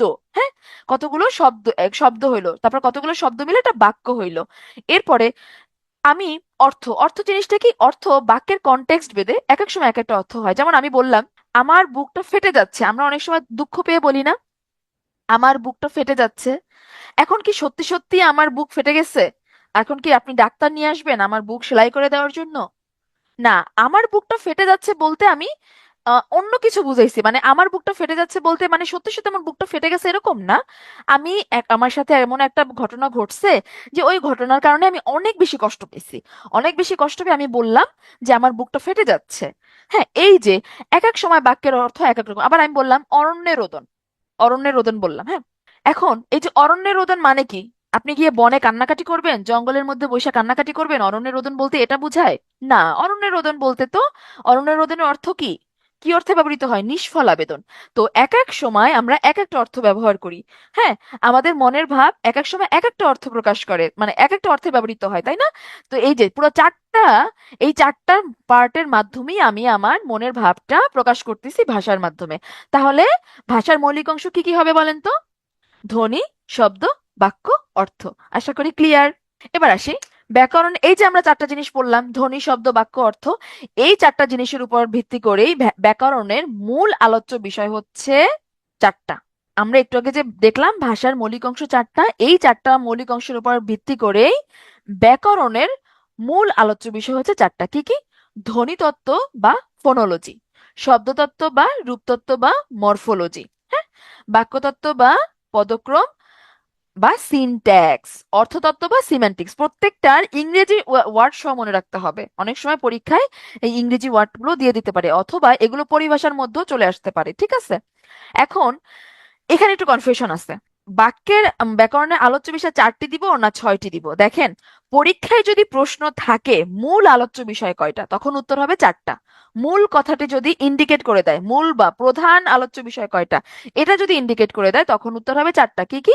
ধ্বনিতত্ত্ব, শব্দতত্ত্ব বা রূপতত্ত্ব, বাক্যতত্ত্ব বা পদক্রম, আর হচ্ছে অর্থতত্ত্ব, রাইট? কিন্তু তাহলে 6টা কখন হবে? বাক্যের, সরি, ব্যাকরণের মেইনলি সার্বিক আলোচ্য বিষয়, সার্বিক মানে ওভারঅল, হ্যাঁ। এই প্রধান 4টা ছাড়াও আরো 2টা আলোচ্য বিষয় আছে। একটা হচ্ছে অভিধান তত্ত্ব, অভিধান তত্ত্ব অর্থাৎ অভিধান নিয়ে আলোচনা করবে। আরেকটা হচ্ছে ছন্দ বা অলংকার, হ্যাঁ, ছন্দ বা অলংকার নিয়ে আলোচনা করবে। তো এই 2টা হচ্ছে এক্সট্রা। যদি বলে ব্যাকরণের আলোচ্য বিষয় কয়টা, তখন উত্তর হবে 6টা। অথবা যদি বলে ব্যাকরণের সার্বিক আলোচ্য বিষয় কয়টা, তখনও উত্তর হবে 6টা। কিন্তু যদি বলে ব্যাকরণের মূল আলোচ্য বিষয় কয়টা অথবা ব্যাকরণের প্রধান আলোচ্য বিষয় কয়টা, তখন উত্তর হবে 4টা। আশা করি ক্লিয়ার। এবার চলেন আমরা একটু ধ্বনিতত্ত্ব নিয়ে পড়ি, একটু ডিটেলস পড়ি যে ধ্বনিতত্ত্বের মধ্যে আসলে কি আছে। আমরা শুরুতে দেখলাম ধ্বনি। ধ্বনি তার মানে কি? এখানে ধ্বনি রিলেটেড যা কিছু আছে সবকিছু নিয়ে আলোচনা করবে, হ্যাঁ। ধ্বনির উচ্চারণ বিধি কোথায় আলোচিত হবে? ধ্বনিতত্ত্বে। ধ্বনির পরিবর্তন কোথায় আলোচিত হবে? ধ্বনিতত্ত্বে। সন্ধি, সন্ধি কোথায় আলোচিত হয়? ধ্বনিতত্ত্বে। কেন? সন্ধি মানে কি? সন্ধি মানে হচ্ছে ধ্বনির মিলন না? পরস্পর দুটি সন্নিহিত ধ্বনির মিলনকেই তো আমরা কি বলি? ধ্বনির মিলনকে আমরা কি বলি? সন্ধি বলি। তাহলে সন্ধি কোন তত্ত্বে আলোচিত হবে? অবশ্যই ধ্বনিতত্ত্বে। এই প্রশ্নটা প্রায় পরীক্ষায় আসে। এইগুলো স্লাইডটা কিন্তু খুবই গুরুত্বপূর্ণ। প্রত্যেকটা স্লাইড এখানে গুরুত্বপূর্ণ। ধ্বনীয় বর্ণ থেকে কিন্তু পরীক্ষায় প্রশ্ন আসে। এরকম প্রশ্ন আসতে পারে যে সন্ধি ব্যাকরণের কোন তত্ত্বে আলোচনা করা হয়? কোন তত্ত্বে? ধ্বনিতত্ত্বে। নত্য সত্য বিধান, বানান, এই যে নত্য সত্য, নত্য সত্যকে, এই যে নত্য বিধান হচ্ছে যেখানে মানে মূর্ধন্যয়ের ব্যবহার, সত্যবিধান মানে হচ্ছে মূর্ধন্যস্বর ব্যবহার, কোথায় কোথায় মূর্ধন্য ব্যবহার হবে, কোথায় কোথায় হচ্ছে মূর্ধন্যস্বর ব্যবহার হবে। তো এই যে ন, ন ধ্বনি, মূর্ধন্য স ধ্বনি, আমি যখন উচ্চারণ করব মুখে যদি বলি তখন সেটা হবে ধ্বনি, আর যদি লিখি সেটা হবে বর্ণ। তাহলে ধ্বনিতত্ত্বের মধ্যে শুধু ধ্বনি না, বর্ণ নিয়েও কিন্তু আলোচনা হবে। বর্ণ নিয়েও কিন্তু আলোচনা হবে। কোথায় আলোচনা হবে? ধ্বনিতত্ত্বে। বানান, বানানের নিয়ম, হ্যাঁ। আমরা একটা শব্দ লিখলাম, আমরা একটা শব্দ লিখলাম, ঠিক আমি যদি লিখি শ্রদ্ধাঞ্জলি, শ্রদ্ধাঞ্জলি, আমরা অনেক সময় শ্রদ্ধাঞ্জলিটা এরকম দীর্ঘিকার লিখি না? কিন্তু না, অঞ্জলিযুক্ত শব্দে সবসময় দ্রস্যইকার হবে। শ্রদ্ধাঞ্জলি বানানটা হবে এরকম, শ্রদ্ধাঞ্জলি। তো এই বানানগুলো কিসের সাথে সম্পর্কিত? এই বানানগুলো কিসের সাথে সম্পর্কিত? এই যে বর্ণের সাথে না, বর্ণ বা ধ্বনির সাথে না, তার মানে এগুলো কোথায় আলোচিত হবে? ধ্বনিতত্ত্বে। বাকযন্ত্র, বাক মানে কি? বাক মানে হচ্ছে কথা। এই যে কথাগুলো যেখান থেকে, যে যন্ত্রের সাহায্যে আমাদের মানুষের মানুষের মুখ থেকে যে শব্দ বের হয়, কথা বের হয়, সেটাই হচ্ছে বাকযন্ত্র। তো এই যে আমি উচ্চারণ করি, ধ্বনিগুলো যে উচ্চারণ করতেছি, ন, ক, প, ফ, এগুলো তো বাকযন্ত্রের সাহায্যে উচ্চারণ করতেছি। তো এগুলো কোথায় আলোচিত হবে? ধ্বনিতত্ত্বে অবশ্যই। বর্ণমালা, বর্ণবিন্যাস, এগুলো সবই হচ্ছে ধ্বনিতত্ত্বের আলোচ্য বিষয়। এবার আসি শব্দতত্ত্ব বা রূপতত্ত্ব কি? শব্দতত্ত্ব বা রূপতত্ত্বের আলোচ্য বিষয় কোনগুলো? শব্দ কি? তাহলে শব্দ রিলেটেড যা কিছু আছে, শব্দের প্রকারভেদ, শব্দ, হ্যাঁ, শব্দ, এগুলো সবই শব্দতত্ত্বের আলোচ্য বিষয়। এছাড়াও এইটা কিন্তু খুব গুরুত্বপূর্ণ, সমাস, প্রকৃত প্রত্যয়, অনুসর্গ, উপসর্গ, তারপর হচ্ছে ক্রিয়ার কাল, আমরা যে টেন্স পড়ি না ইংরেজিতে, ক্রিয়ার কাল, পদ প্রকরণ, বচন, এগুলো সবই হচ্ছে, সবই কিসের কিসের আলোচ্য বিষয়? শব্দতত্ত্বের আলোচ্য বিষয়। খুব খুব গুরুত্বপূর্ণ, হ্যাঁ। আচ্ছা দেখেন, আমি বললাম বিলাত ফেরত, বিলাত ফেরত, এটা কি সমাসবদ্ধ শব্দ না? বিলাত থেকে ফেরত, বিলাত ফেরত। এখন এই যে আহ বিলাত একটা শব্দ, ফেরত একটা শব্দ, থেকে একটা শব্দ, মানে পদ, এক একটা পদ আর কি। তো এই যে একাধিক শব্দ বা একাধিক পদকে এক পদীকরণ, এটা কি সমাস, সংক্ষেপ করে ফেলছে। তাহলে কি এগুলো শব্দের রিলেটেড না? আবার প্রকৃত প্রত্যয়, প্রকৃত প্রত্যয় পাচক, পাচক, হ্যাঁ, পস যোগ নক, পস যোগ নক, এই যে কি এগুলো কি শব্দ না? শব্দের মধ্যে অনুসর্গ, উপসর্গ, এগুলো কি সবগুলোই হচ্ছে শব্দের সাথে থাকে। উপসর্গ কি? শব্দের সাথে যুক্ত হয়। তো ক্রিয়ার কাল, এগুলো কি? সবই শব্দতত্ত্বের আলোচ্য বিষয়। পদ প্রকার, দেখেন, পদ প্রকরণ মানে পদের প্রকারভেদ হচ্ছে শব্দতত্ত্বের আলোচ্য বিষয়। কিন্তু পদ যে পরিবর্তন, বাক্যের মধ্যে যে পদের পরিবর্তন হয়, সেটা কিন্তু আবার বাক্যতত্ত্বের আলোচ্য বিষয়। এখানে কিন্তু কনফিউজড হওয়া যাবে না। বুঝছেন কিনা? পদের যে প্রকারভেদ, এই যে বিশেষ্য, বিশেষণ, সর্বনাম, অব্যয়, ক্রিয়া, পদকে যে আমরা বিভিন্ন ভাগে ভাগ করতেছি, এই যে প্রকারভেদগুলো, এগুলো কোথায় আলোচনা করা হয়? পদের প্রকারভেদগুলো আলোচনা করা হয় হচ্ছে শব্দতত্ত্বের মধ্যে। আর পদের যে পরিবর্তন, বাক্যের মধ্যে পদের যে পরিবর্তন হইলো, সেই পদ পরিবর্তন কিসের মধ্যে আলোচিত হবে? বাক্যতত্ত্বের মধ্যে। ক্লিয়ার? আচ্ছা, এবার আসি বাক্যতত্ত্বের আলোচ্য বিষয় কোনটা। নামের সাথে মিল আছে, তাহলে বাক্য রিলেটেড সবকিছু বাক্যতত্ত্বের আলোচ্য বিষয় হবে, যেমন বাক্য, বাক্য পরিবর্তন, বাক্যের প্রকারভেদ, বাক্য রূপান্তর, প্রবাদ প্রবচন। প্রবাদ প্রবচনও কিন্তু বাক্য, যেমন ধরি মাছ নাছই পানি, প্রবাদ প্রবচন, এটাও কিন্তু একটা বাক্য। হ্যাঁ, বাক্যে পদ সংস্থাপনার ক্রম বা পদক্রম, মানে ওই যে বাক্যের মধ্যে পদের যে পরিবর্তনটা, বাক্যের মধ্যে পদের যে পরিবর্তনটা, সেটাও কিন্তু সেটাও কিন্তু কি বাক্যতত্ত্বের আলোচ্য বিষয়। বাক্যের প্রকারভেদ এটা দুইবার আসছে, যাই হোক। বাচ্য, বাচ্য তো আমরা সবাই চিনি। হ্যাঁ, আহ আমরা ভয়েস চেঞ্জ করছি না, ভয়েস চেঞ্জ করি না আমরা, সেটাই বাংলাতে বাচ্য। তো ভয়েস চেঞ্জ আমরা কিসে করি? সেন্টেন্সের মধ্যে করি না? তো বাচ্চও কিসের মধ্যে আলোচিত হবে? বাক্যের মধ্যে। উক্তি, ন্যারেশন, প্রত্যক্ষ উক্তি, পরোক্ষ উক্তি, এগুলোও কি বাক্য রিলেটেড। জ্যোতি বা ছেদ চিহ্ন। আচ্ছা, জ্যোতি চিহ্ন আমরা কোথায় ব্যবহার করি? একটা শব্দের মধ্যে, একটা শব্দের মধ্যে কি আমরা জ্যোতি চিহ্ন ব্যবহার করি? না। জ্যোতি চিহ্ন তো আমরা সবসময় বাক্যের মধ্যে লিখি। ওগো আজ তোরা যাসনে ঘরের বাহিরে, ওগো লিখে একটা কমা দেই না? তো জ্যোতি চিহ্ন আমরা কিসে ব্যবহার করি? বাক্যের মধ্যে। তাহলে অবশ্যই এটা বাক্যতত্ত্বের আলোচ্য বিষয় হবে। কারক, কারক আগে হচ্ছে পুরাতন বইতে শব্দতত্ত্বের আলোচ্য বিষয় ছিল, যেটা আসলে একটা ভুল কাজই ছিল। কারক তো আসলে শব্দতত্ত্বের মধ্যে আলোচিত হইতে পারে না। যেমন দেখেন, কারক কি? কারক হচ্ছে বাক্যের মধ্যে ক্রিয়াপদের সাথে অন্যান্য পদের একটা সম্পর্ক তৈরি করবে। আমি বললাম রহিম বই পড়ে, রহিম বই পড়ে, এখানে পড়ে হচ্ছে ক্রিয়া। এই পরে ক্রিয়াটার সাথে বাক্যের অন্যান্য পদের যে সম্পর্ক, এইটাই হচ্ছে কারক। এখন দেখেন, পরে ক্রিয়ার সাথে রহিমের একটা সম্পর্ক আছে, তাই না? বইয়ের একটা সম্পর্ক আছে। কে পড়ে? রহিম পড়ে। পড়ার কাজটা কে করতেছে? রহিম করতেছে। রহিম কর্তৃকারক। কি পড়ে? বই পড়ে। তাহলে বই হচ্ছে কর্মকারক। এই যে, তাহলে কি এটা বাক্যের সাথে রিলেটেড না? তাহলে কারক কোথায় আলোচিত হবে? বাক্যতত্ত্বে।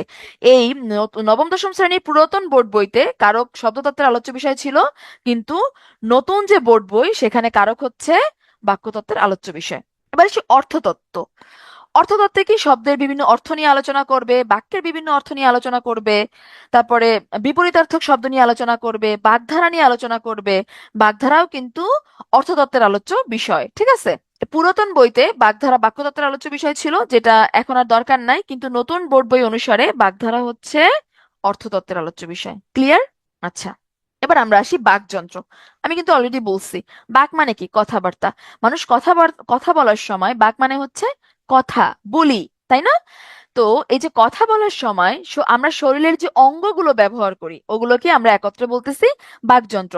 কথা বলার সময় আমরা কি কি ব্যবহার করি একটু খেয়াল করি তো। এই যে আমি কথা বলতেছি, আমার জিভ নড়তেছে, আমার দুই ঠোঁট নড়তেছে, তাই না?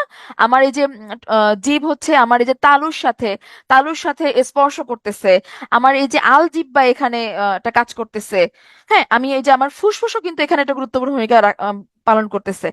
তারপর হচ্ছে এই যে দাঁত, দন্তগুলো, প্রত্যেকটা বর্ণ আমার এই যে দাঁতের সাথে, দাঁতের নিচের পাটির সাথে কিন্তু স্পর্শ করতেছে। তো এই যে আমার শরীরের যে বিভিন্ন অঙ্গগুলো, এই অঙ্গগুলো ব্যবহার করে আমরা কথা বলার সময় যে অঙ্গগুলো ব্যবহার করি, এগুলোই হচ্ছে বাকযন্ত্র। এই প্রশ্নটা খুব খুব গুরুত্বপূর্ণ। বাকযন্ত্রের মধ্যে সব থেকে সচল ও সক্রিয় অঙ্গ কোনটা? জিভ। আপনি খেয়াল করেন তো, আমরা যখন কথা বলি, কোন অঙ্গটা সব থেকে বেশি অ্যাক্টিভ থাকে? জিহ্বা, তাই না?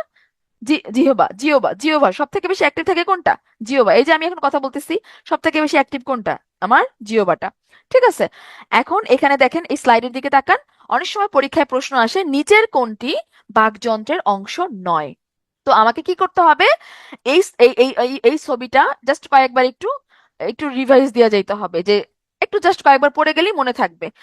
এই ধরনের প্রশ্ন যদি আসে, নিচের কোনটি বাকযন্ত্রের অংশ নয়, তাহলে আমরা সহজেই উত্তর করতে পারবো। হ্যাঁ, এবার আসি ধ্বনি। ধ্বনি কি? আমরা এতক্ষণ টুকটাক আলোচনা করলাম ব্যাকরণ নিয়ে, আমরা আমাদের বাকযন্ত্র নিয়ে টুকটাক একটু দেখলাম। এবার আমরা একটু ধ্বনি শিখবো। আমরা ধ্বনি বলছিলাম না, আমি মুখে যা বলবো, আমি মুখে যা উচ্চারণ করব, ওইটাই হচ্ছে আমার ধ্বনি। আমি মুখে যা উচ্চারণ করব, ওইটাই হচ্ছে আমার ধ্বনি।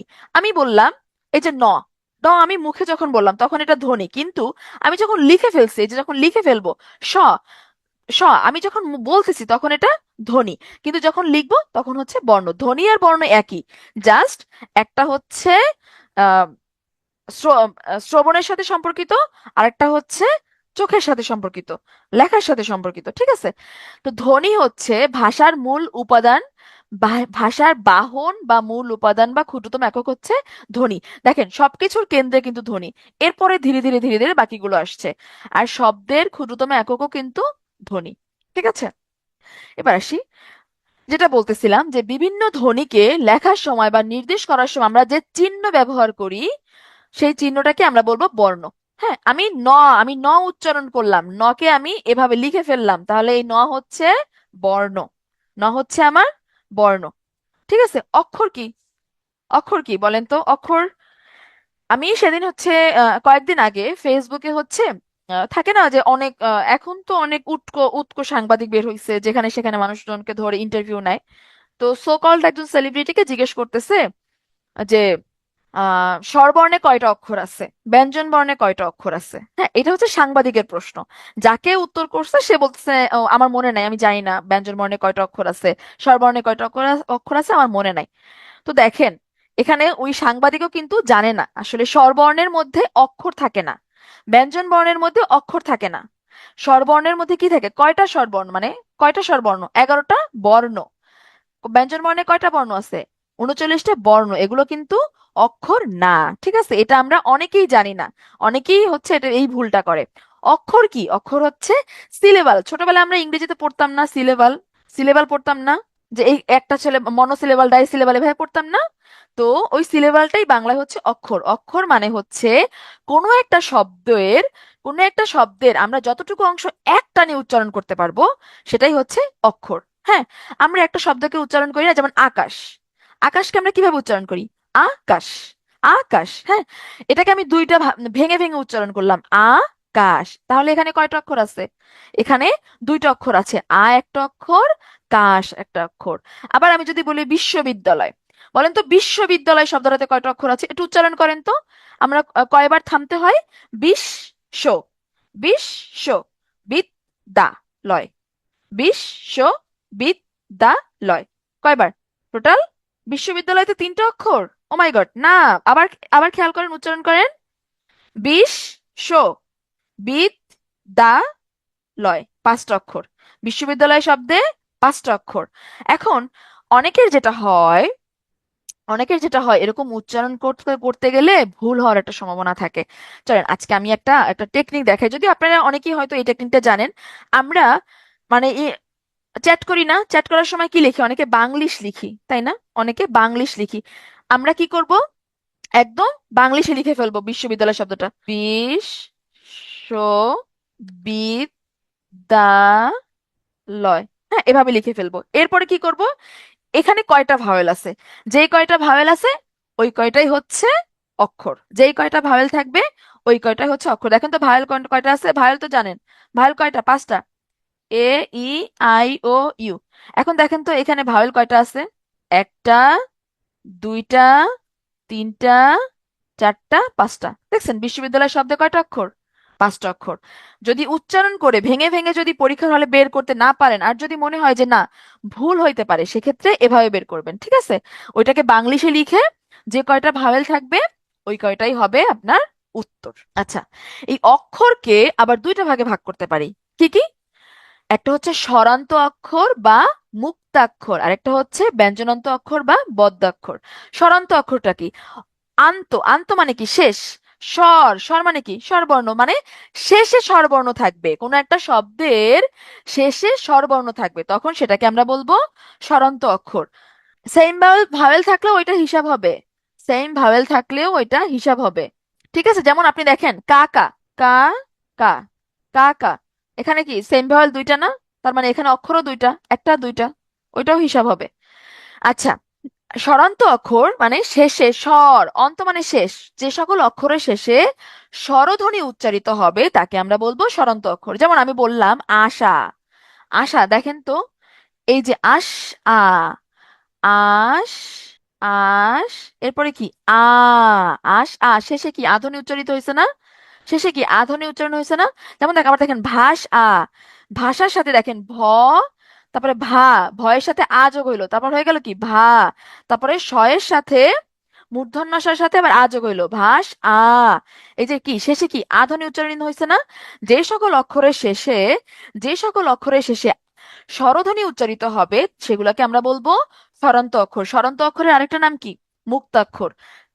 কারণ কি এটাকে আমি টেনে লম্বা করে দিতেছি, টেনে লম্বা করে দিতেছি। যেমন আশা, আমি যত ইচ্ছা তত টানতেছি। ভাষা মানে টানতেই আছি, তাই না? ওপেন সিলেবাল, মুক্ত অক্ষর, কেউ ওকে আটকাচ্ছে না শেষে, কেউ ওকে আটকে দিচ্ছে না।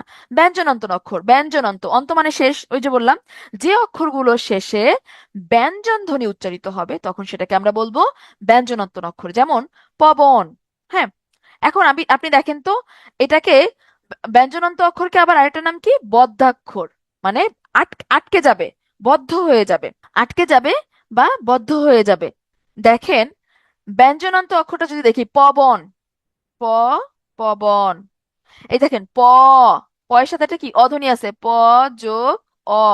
এরপর আসি বন, বন। এরপর আসি বয়ের সাথেও কিন্তু একটা অধ্বনি আছে, যোগ অ, যোগ অ যোগ ন। শেষে কি ব্যঞ্জন ধ্বনি না? পবন, অন। এরপর কি আপনি আর কিছু করতে পারতেছেন? এটা কিন্তু টানতে পারতেছেন না, পবন এভাবে তো হয় না। এটা কি হয়, আমরা কিভাবে উচ্চারণ করি? পবন। শেষে কি ব্যঞ্জন ধ্বনি। আবার দেখেন শীতল, শি, শি, ছয়ের সাথে একটা কি ই ধ্বনি আছে, ছয়ের সাথে একটা ই ধ্বনি, ত, তয়ের সাথে একটা অধ্বনি আছে, তারপরে কি শীতল। এই যে লয়ে এসে আমার থেমে যেতে হচ্ছে কিন্তু, এই পবন নয়ে এসে আমার থেমে যেতে হচ্ছে। তার মানে ব্যঞ্জনান্ত অক্ষরের অপর নাম কি? বদ্যাক্ষর। আশা করি ক্লিয়ার। এরপরে আসি, আচ্ছা স্বরান্ত অক্ষর ব্যঞ্জনান্ত অক্ষর তো আপনাদের ক্লিয়ার, তাই না? ওকে, এরপরে আসি বর্ণ। এইটা তো আমরা সবাই জানি, ছোটবেলায় আদর্শ লিপিতে পড়ছি না আমরা? ছোটবেলায় আদর্শ লিপিতে পড়ে আসছি। বর্ণ কয়টা? 50টা। তার মধ্যে স্বরবর্ণ 11টা, ব্যঞ্জন বর্ণ 39টা। ছোটবেলায় আমরা এতবার ক খ মুখস্থ করছি, আমার নিজের কিন্তু ক খ আসলে মনে থাকে না। আমি অর্ধেকটা গিয়ে আমি আসলে গোলাই ফেলি। স্বরবর্ণ আমার মনে থাকে, কিন্তু ব্যঞ্জন বর্ণ হচ্ছে আমার মনে থাকে না। মানে এরকম একটা অবস্থা। যাই হোক, বাংলা ভাষা, আচ্ছা আমরা দেখলাম বাংলা ভাষায় বর্ণ হচ্ছে টোটাল 50টা। বাংলা ভাষায় বর্ণ হচ্ছে টোটাল 50টা। স্বরবর্ণ হচ্ছে 11টা, ব্যঞ্জন বর্ণ হচ্ছে 39টা। আচ্ছা কমেন্ট সেকশনে কি হয়েছে? হ্যাঁ, পাশাপাশি, পাশাপাশি ভাওয়েল দুইটা থাকলে একটা একটা কাউন্ট হবে। পাশাপাশি ভাওয়েল দুইটা থাকলে একটা কাউন্ট হবে, ঠিক আছে? এটা আমি ক্লিয়ার করে দেই নাই, এটা নিয়ে আবারও হচ্ছে কমেন্টে কমেন্টে দেখি মারামারি লেগে গেছে। যাই হোক, যদি ভাওয়েল যদি দুইটা থাকে, যেটা যেমন আমি একটু আগে লিখলাম কাকা, কাকা, এখানে দুইটাই কাউন্ট হবে, কারণ এগুলো কিন্তু পাশাপাশি না, পাশাপাশি না।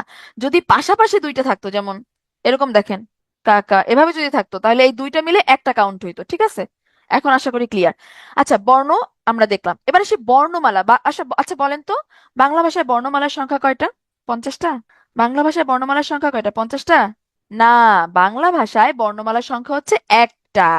এই যে স্বরবর্ণ, এই যে বর্ণমালার মধ্যেই কিন্তু স্বরবর্ণ ব্যঞ্জন বর্ণগুলো আছে। বর্ণমালার মধ্যেই কিন্তু স্বরবর্ণ ব্যঞ্জনগুলো আছে। যেমন এই যে স্বরবর্ণের যে বর্ণগুলো, ব্যঞ্জন বর্ণের যে বর্ণগুলো, এভাবে একসাথে যুক্ত হয়ে একটা কি করছে, মালার মতো গঠন করছে। তাহলে বাংলা ভাষায় বর্ণমালার সংখ্যা হচ্ছে একটা। এবার আসি স্বরধ্বনি কি। চলেন আমরা একটু দেখি স্বরধ্বনি কি। স্বরধ্বনিটা হচ্ছে, এই যে আমরা একটা সব মানে যে কোনো ধ্বনি উচ্চারণ করি, আমার ফুসফুস থেকে কি এটা বাতাস বের হয়ে যায় না? বলেন ক, উচ্চারণ করেন তো ক, আপনার ভিতর থেকে কি এটা বাতাস বের হচ্ছে না? এই যে যে ধ্বনি উচ্চারণ করার সময়, যে ধ্বনি উচ্চারণ করার সময় ফুসফুস তাড়িত বাতাস বেরিয়ে যেতে মুখে মুখ বিবরে কোথাও কোনো প্রকার বাধাপ্রাপ্ত হবে না। যে ধ্বনি উচ্চারণ করার সময় ফুসফুস থেকে যে বাতাসটা আসবে সেটা মুখ বিবরে কোথাও বাধাপ্রাপ্ত হবে না বা উচ্চারিত হতে কারো সাহায্য লাগবে না, সেটাকে আমরা বলবো স্বরধ্বনি। যেমন বলি ক, সরি অ, আ, মানে কোন প্রকার সাহায্য ছাড়াই, ইভেন মুখের কোথাও কোনো বাধা পাচ্ছে না, সরাসরি বের হয়ে যাচ্ছে। আ, ই, কোথাও বাধা পাচ্ছে? তারপরে ওই, সরাসরি বের হয়ে যাচ্ছে এবং উচ্চারণ হতে কারোই সাহায্য লাগতেছে না। এবার আসি স্বরবর্ণের সংখ্যা কয়টা। স্বরবর্ণের সংখ্যা হচ্ছে 11টা, সবাই জানি। আচ্ছা স্বরবর্ণের সংক্ষিপ্ত রূপকে কি বলে? কার বলে। আচ্ছা আমরা এই শব্দটা যদি আমি এভাবে লিখি, আকাশ, আকাশ, হ্যাঁ আকাশ, এখন আমি যদি এভাবে লিখতাম আ যোগ ক যোগ আ যোগ স। শব্দটা কিন্তু এভাবে ছিল, তাই না? শব্দটা কিন্তু এভাবে ছিল। এই আকারটাকে সংক্ষেপ করার জন্য কি করছি আমি? একটা কার দিয়ে দিছি, একটা কার দিয়ে দিছি। আবার ই আহ, ইলিশ, ইলিশ। হ্যাঁ, ই যোগ ল যোগ ই যোগ স, এরকম ছিল না? এইটাকে সংক্ষেপ করার জন্য আমি কি করলাম? একটা হ্রস্বইকার দিয়ে দিলাম। কি দিলাম? একটা হ্রস্বইকার দিয়ে দিলাম। এই যে আমরা হ্রস্বইকার ব্যবহার করি, দীর্ঘইকার ব্যবহার করি, হ্রস্বকার ব্যবহার করি, দীর্ঘকার ব্যবহার করি, এই যে স্বরবর্ণের সংক্ষিপ্ত রূপ কি? তাহলে স্বরবর্ণের সংক্ষিপ্ত রূপ হচ্ছে কার। স্বরবর্ণের সংক্ষিপ্ত রূপ হচ্ছে কার, ঠিক আছে? এখন তাহলে স্বরবর্ণের সংক্ষিপ্ত রূপ হচ্ছে কার। কারের সংখ্যা কয়টা? আমরা আমরা দেখলাম স্বরবর্ণের সংখ্যা হচ্ছে 11টা, কিন্তু আমার কার হচ্ছে 10টা। একটা বর্ণের কার নাই, কোনটা? অ। দেখেন, আমি লিখলাম শীতল, শীতল। এই যে শীতল, তয়ের সাথে একটা উচ্চারণ করেন তো, শীতল, তয়ের সাথে একটা অধ্বনি আছে না? অধ্বনি আছে না? এটা কি আমি দেখতে পাচ্ছি? এখানে কোনো আকার আছে না? এই অধ্বনিটা তয়ের সাথে কি হয়ে গেছে? বিলীন হয়ে গেছে, নীলীন হয়ে গেছে। এই কারণে এটাকে আমরা বলবো নীলীন বর্ণ। এই অধ্বনিটা তয়ের সাথে কি হয়ে গেছে? শীতল। ত। আমি দেখতেছি এখানে উচ্চারণ করতেছি যখন, এখানে আমি একটা অধ্বনি পাচ্ছি, কিন্তু আমি কোনো কার দেখতে পারছি না। কারণ শুধুমাত্র কারের কোনো স্বতন্ত্র ব্যবহার নাই। শুধুমাত্র কার ব্যবহার করে আপনি লিখবেন, আপনি এটা রস্বইকার লিখলেন, আপনি এটা রস্বইকার লিখলেন, এভাবে লিখে দিলেন, কিছু হবে এটা? কার বর্ণের তো স্বতন্ত্র কোনো ব্যবহার নাই, তাই না? এগুলো তো আসলে উইয়ার্ড প্রশ্ন, আপু। যাই হোক, দেখেন শীতল, আমি দেখতে পাচ্ছি যে এখানে তয়ের সাথে একটা অধ্বনি আছে, কিন্তু আমি কোনো কার চিহ্ন দেখতে পাচ্ছি না। এই অধ্বনিটা তয়ের সাথে কি হয়ে গেছে? বিলীন হয়ে গেছে। এই কারণে অধ্বনিকে আমরা বলবো কি? নীলীন বর্ণ, নীলীন বর্ণ। তাহলে অধ্বনির কোনো কার আমরা পেলাম না, তাহলে মোট কারের সংখ্যা কত হবে? 10টা। বাকি প্রত্যেকটারই কিন্তু কার আছে। রি কার, এ কার, ওই কার, ও কার, হ্যাঁ, আকার, হ্রস্বইকার, দীর্ঘইকার, হ্রস্বকার, এগুলো প্রত্যেকটারই কিন্তু কার আছে। হ্যাঁ, এবার আসি, একটু তাকান এই স্লাইডের দিকে, একটু তাকান। এখানে পূর্ণ মাত্রা, এই যে উপরে যে দাগ দিয়ে দিলাম, এটা হচ্ছে আমার মাত্রা। হ্যাঁ, এই যে পূর্ণ মাত্রার বর্ণ কয়টা আছে? একটা, দুইটা, তিনটা, চারটা, পাঁচটা, ছয়টা। তার মানে স্বরবর্ণের মধ্যে পূর্ণমাত্রা বর্ণ কয়টা আছে? 6টা। অর্ধমাত্রার কয়টা আছে? এখানে না, এটা পরে নাই, রি হচ্ছে অর্ধমাত্রা হবে, এই যে রি। অর্ধমাত্রার বর্ণ কয়টা আছে? একটা, রি। রি হচ্ছে অর্ধমাত্রার। মাত্রাহীন কয়টা আছে দেখেন তো? এতে কোনো মাত্রা আছে? ওইতে কোনো মাত্রা আছে? ওতে কোনো মাত্রা আছে? নাই। তার মানে মাত্রাহীন হচ্ছে 4টা। এবার আসি মৌলিক স্বরধ্বনি। মৌলিক স্বরধ্বনি। এখন এই যে স্বরধ্বনি উচ্চারণ করার ক্ষেত্রে আমি যদি দেখি যে স্বর অ, হ্যাঁ, অ একটা ধ্বনি, আ একটা ধ্বনি, ই একটা ধ্বনি, হ্যাঁ, তারপর হচ্ছে উ একটা ধ্বনি, এ একটা ধ্বনি, ওই একটা ধ্বনি, ও একটা ধ্বনি। এগুলো হচ্ছে, আমার এই স্লাইডটা থাকলে ইজিলি বুঝতে পারবেন। দেখেন, আমাদের মৌলিক স্বরধ্বনি হচ্ছে 7টা। যেমন দেখেন, অ, এটা একদম স্বতন্ত্রভাবে বসছে, এটার সাথে আর কিছু নাই। আ, ই, উ, এ, ও, এগুলোর সাথে আর কোনো বর্ণ কিন্তু নাই। এগুলো একদম স্বতন্ত্রভাবে বসছে। এই 6টা হচ্ছে আমার মৌলিক স্বরধ্বনি। এরপরে তাহলে এইগুলো কেন মৌলিক স্বরধ্বনি না? এই আগের স্লাইডে যে দেখেন তো, এখানে দীর্ঘ, দীর্ঘ, এখানে দীর্ঘটা কিন্তু দুইটা উ, এখানে কিন্তু দুইটা উ আছে, উ যোগ উ। দীর্ঘ ই, এখানে কিন্তু দুইটা রস্বই আছে, রস্বই যোগ রস্বই। যেহেতু এখানে দুইটা করে বর্ণ আছে, এখানেও দুইটা করে বর্ণ আছে। এখানে দেখেন দুইটা করে এ আছে, এখানে দুইটা করে ও, ও আছে, ও দুইটা ও মিলে হয়েছে ও।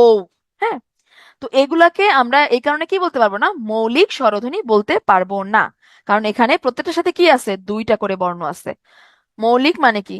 মৌলিক মানে হচ্ছে ও স্বতন্ত্রভাবে বসবো, ওর সাথে আর কেউ থাকবে না। তাহলে আমার মৌলিক স্বরধ্বনি কয়টা পেলাম এখানে আমি? একটা, দুইটা, তিনটা, চারটা, পাঁচটা, ছয়টা। আরেকটা মৌলিক স্বরধ্বনি আছে যেটার কোনো বর্ণ নেই, সেটা হচ্ছে অ্যা। এই অ্যা দেখেন, আমরা বলি না অ্যাম্বুলেন্স, অ্যাম্বুলেন্স, অ্যাসিওরেন্স, হ্যাঁ, অ্যালুমিনিয়াম। এই অ্যা ধ্বনিটা যদি না থাকতো, আমরা এই বানানগুলো কিভাবে লিখতাম? তো এই যে এই অ্যা ধ্বনির প্রয়োজনীয়তা বোধ করেন কে প্রথম? ডক্টর মুহাম্মদ আব্দুল হাই। তিনি এই অ্যা ধ্বনির প্রয়োজনীয়তা অনুভব করে এই অ্যা ধ্বনিটা আবিষ্কার করেছেন। অ্যা ধ্বনির আবিষ্কারক কে? ডক্টর মুহাম্মদ আব্দুল হাই। এই যে বলি না আমরা অ্যাম্বুলেন্স, তারপরে অ্যাসিওরেন্স, না, দুটো অমিলে আ হয় না। তারপরে হচ্ছে আমরা বলি অ্যালুমিনিয়াম। তো এই যে এ ধ্বনির ব্যবহারের জন্য ধ্বনিবিদ ডক্টর মোহাম্মদ আব্দুল হাই কি করলেন, এ ধ্বনিটা আবিষ্কার করলেন। এই এ ধ্বনিটা হচ্ছে মৌলিক স্বরধ্বনি। তার মানে আমাদের মৌলিক স্বরধ্বনি হচ্ছে টোটাল সাতটা। কি কি? স্বর অ, স্বরে আ, রস্বই, রসই, রস উ, এ ও এ। এই সাতটা হচ্ছে আমার মৌলিক স্বরধ্বনি। রি তো আসলে স্বরবর্ণেরই কোনো পার্ট না, এটা হচ্ছে সংস্কৃতে ছিল, সামনে আমরা আসবো। আচ্ছা, এবার আসি যৌগিক স্বরধ্বনি কোনটা। এতক্ষণ তো আমরা মৌলিক দেখলাম, যৌগিক স্বরধ্বনি আছে টোটাল 25টা। টোটাল 25টা হচ্ছে আমার যৌগিক স্বরধ্বনি। হ্যাঁ, টোটাল 25টা হচ্ছে আমার যৌগিক স্বরধ্বনি, কিন্তু যৌগিক স্বরজ্ঞাপক বর্ণ হচ্ছে দুইটা। কোন দুইটা? এই যে এই দুইটা, এই যে দাঁড়ান, সরি একটু আগের স্লাইডে, যে এই যে এই দুইটা, এই দুইটা হচ্ছে আমার যৌগিক স্বরজ্ঞাপক বর্ণ। আমার তার মানে আমি কি দেখলাম, আমি ধ্বনি পাচ্ছি 25টা, কিন্তু এই 25টা ধ্বনি লেখার জন্য আমার বর্ণ হচ্ছে শুধুমাত্র দুইটা। কিরকম? এই ওইটাকে আমরা যদি ভাঙাই, ওইকে যদি ভাঙাই, এখানে আমরা কি পাবো? অ যোগ ই। এখানে ওই এর মধ্যে কি আছে? অধ্বনি আছে আর ই ধ্বনি আছে, অথবা অধ্বনি আছে অথবা ই ধ্বনি আছে। এটা হচ্ছে কি, এখানে দুইটা কেন রাখছি? নবম দশম শ্রেণী পুরাতন বোর্ড বই অনুসারে একটা, নতুন বোর্ড বই অনুসারে একটা, দুইটাই সঠিক, কোনো টেনশনের কারণ নাই। হ্যাঁ, আবার ও ধ্বনির মধ্যে দেখেন অধ্বনিও আছে, উধ্বনিও আছে। ঠিক আছে, তার মানে কি, দুইটা ধ্বনি পাশাপাশি অবস্থান করে কি হয়েছে, একটা যৌগিক স্বরধ্বনি, স্বরবর্ণ হইছে। আমি স্বরবর্ণের মধ্যে যৌগিক বর্ণ কয়টা দেখলাম? যৌগিক বর্ণ হচ্ছে আমার দুইটা। যৌগিক বর্ণ হচ্ছে আমার দুইটা, ভিন্ন রকম। এখন আপনার মনে হইতে পারে, তাহলে দীর্ঘকে কেন যৌগিক বর্ণ বললাম না? দীর্ঘ মানে আহ দীর্ঘ ইকে কেন যৌগিক বর্ণ বললাম না? কেন বললাম না? কারণ দীর্ঘ ইতে একই একই একই দুইটা বর্ণ, রস্বই রস্বই একই রকম দুইটা বর্ণ, দীর্ঘতে একই রকম দুইটা বর্ণ। ঠিক আছে, কিন্তু যৌগিক বর্ণের ক্ষেত্রে কি হবে? দুইটা ভিন্ন বর্ণ থাকবে, দুইটা ভিন্ন বর্ণ পাশাপাশি অবস্থান করবে। যৌগিক বর্ণ কাকে বলে? দুইটা ভিন্ন বর্ণ পাশাপাশি অবস্থান করলে সেটাকে আমরা বলবো যৌগিক বর্ণ। আশা করি ক্লিয়ার। হ্যাঁ, আচ্ছা, যৌগিক স্বরধ্বনির কিন্তু আরো কয়েকটা নাম আছে, এটা একটু দেখতে হবে, পরীক্ষায় অনেক সময় প্রশ্ন আসে। হ্যাঁ, যৌগিক স্বরধ্বনিটা হচ্ছে, আরেকটা নাম হচ্ছে দ্বিস্বরধ্বনি, সন্ধিস্বর বা শান্তস্বর। দ্বিস্বরধ্বনি, এখানে যে দুইটা স্বর থাকে, দুইটা স্বর থাকে বলে এটাকে আমরা বলি দ্বিস্বরধ্বনি। আর সন্ধিস্বর মানে হচ্ছে এখানে সন্ধির মিলন হয়।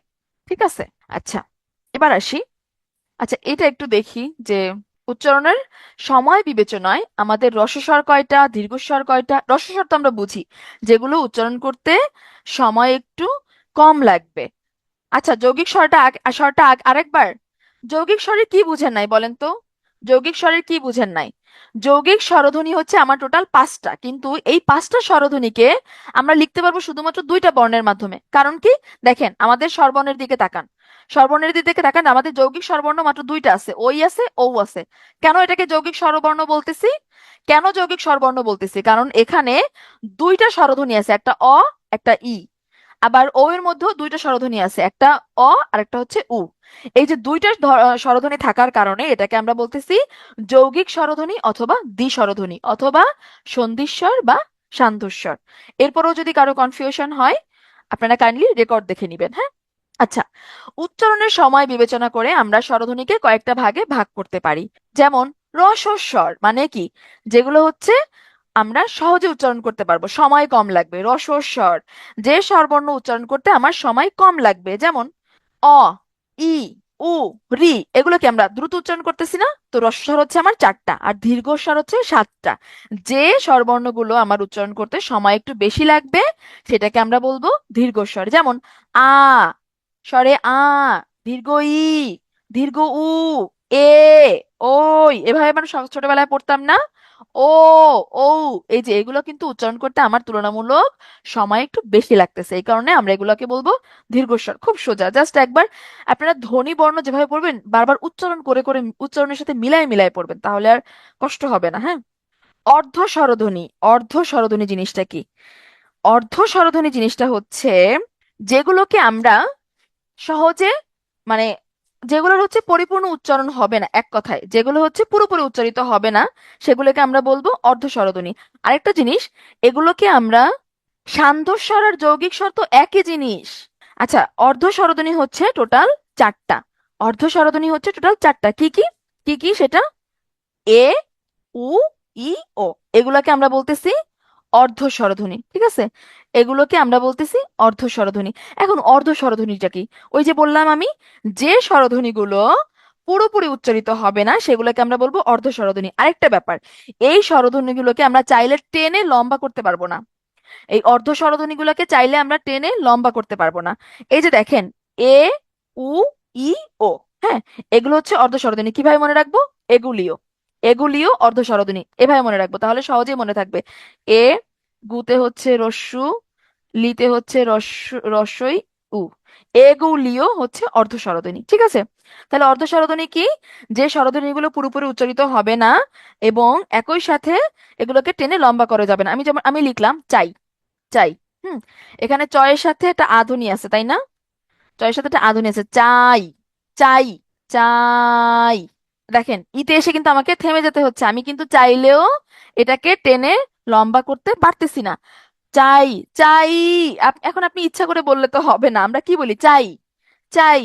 এই যে চাই, এই আ হচ্ছে পূর্ণ স্বরধ্বনি এখানে, হ্যাঁ? আ হচ্ছে এখানে পূর্ণ স্বরধ্বনি, এটাকে আমি টেনে লম্বা করতে পারবো। কিন্তু দেখেন, চাই, চাই, ইতে কিন্তু আমি থেমে যেতে হচ্ছে আমাকে। এটা পুরোপুরি উচ্চারিত হচ্ছে না, টেনে আমি এটাকে দীর্ঘ করতে পারতেছি না। আবার দেখেন, লাউ, লাউ, হ্যাঁ, লাউ, লাউ। আমি কি থেমে যেতে হচ্ছে না? আমার উতে গিয়ে কিন্তু থেমে যেতে হচ্ছে। এখানে চাই, ই হচ্ছে এখানে অর্ধ স্বরধ্বনি। লাউ, লাউ শব্দের উ হচ্ছে আমার অর্ধ স্বরধ্বনি। আমি চাইলেও টেনে লম্বা করতে পারতেছি না। এবার আসি জিভের যে অবস্থান, জিভের অবস্থানের উপর নির্ভর করে আমি স্বরধ্বনিকে কয়েকটা ভাগে ভাগ করতে পারি। এইগুলো খুবই খুবই গুরুত্বপূর্ণ। এটা একদম টিএম করে ফেলতে হবে, একদম টিএম করে ফেলতে হবে। আপনি চাইলে এগুলো লিখে আপনার টেবিলের সামনে টাঙায় রাখতে পারেন। ধ্বনি ও বর্ণের ম্যাক্সিমাম জিনিস একটু মুখস্থের, হ্যাঁ। একটু কষ্ট করে এই চ্যাপ্টারটা একটু মুখস্থ করতে বেগ পেতে হবে, কিন্তু কিছু করার নাই। বারবার পড়তে পড়তে মনে থাকবে, হ্যাঁ। এটা চারটা মানে লিখে খাতায় লিখে টেবিলের সামনে টানায় রাখবেন। আর আমার ক্ষেত্রে যেটা হয়, আমার না এগুলো মনে থাকে না। আমি যে কোনো পরীক্ষার দিন একদম সকালবেলা আমি আর কিছু না দেখলেও আমি এইগুলো দেখে যাই, এই যে স্বরধ্বনির যে শ্রেণী বিভাগটা। কারণ এর আগে আমি যতবারই পড়ি না কেন আমার মনে থাকে না, মাথায় থাকে না। এই কারণে এইটা আমি সবসময় পরীক্ষার দিন সকালবেলার জন্য রেখে দেই। যাই হোক, আপনারা হচ্ছে একদম টেবিলের সামনে রাখবেন যাতে প্রতিদিন দেখলে মনে থাকে। জীবের অগ্রপশ্চাৎ অনুযায়ী, অর্থাৎ জীবের অবস্থান, জীবের উচ্চতা অনুযায়ী স্বরধ্বনিকে আমরা তিনটা ভাগে ভাগ করতে পারি। কি কি? জিহ্বাটা যখন মানে সরি, জীবের অবস্থান অনুযায়ী আমরা স্বরধ্বনিকে তিনটা ভাগে ভাগ করতে পারি। যেমন জীব জিহ্বাটা যখন সামনের দিকে থাকবে, হ্যাঁ, এই যে ধ্বনিগুলো উচ্চারণের সময় জিহ্বাটা সামনের দিকে আসবে সেগুলোকে আমরা বলবো সম্মুখ স্বরধ্বনি। যেমন দেখেন, ই।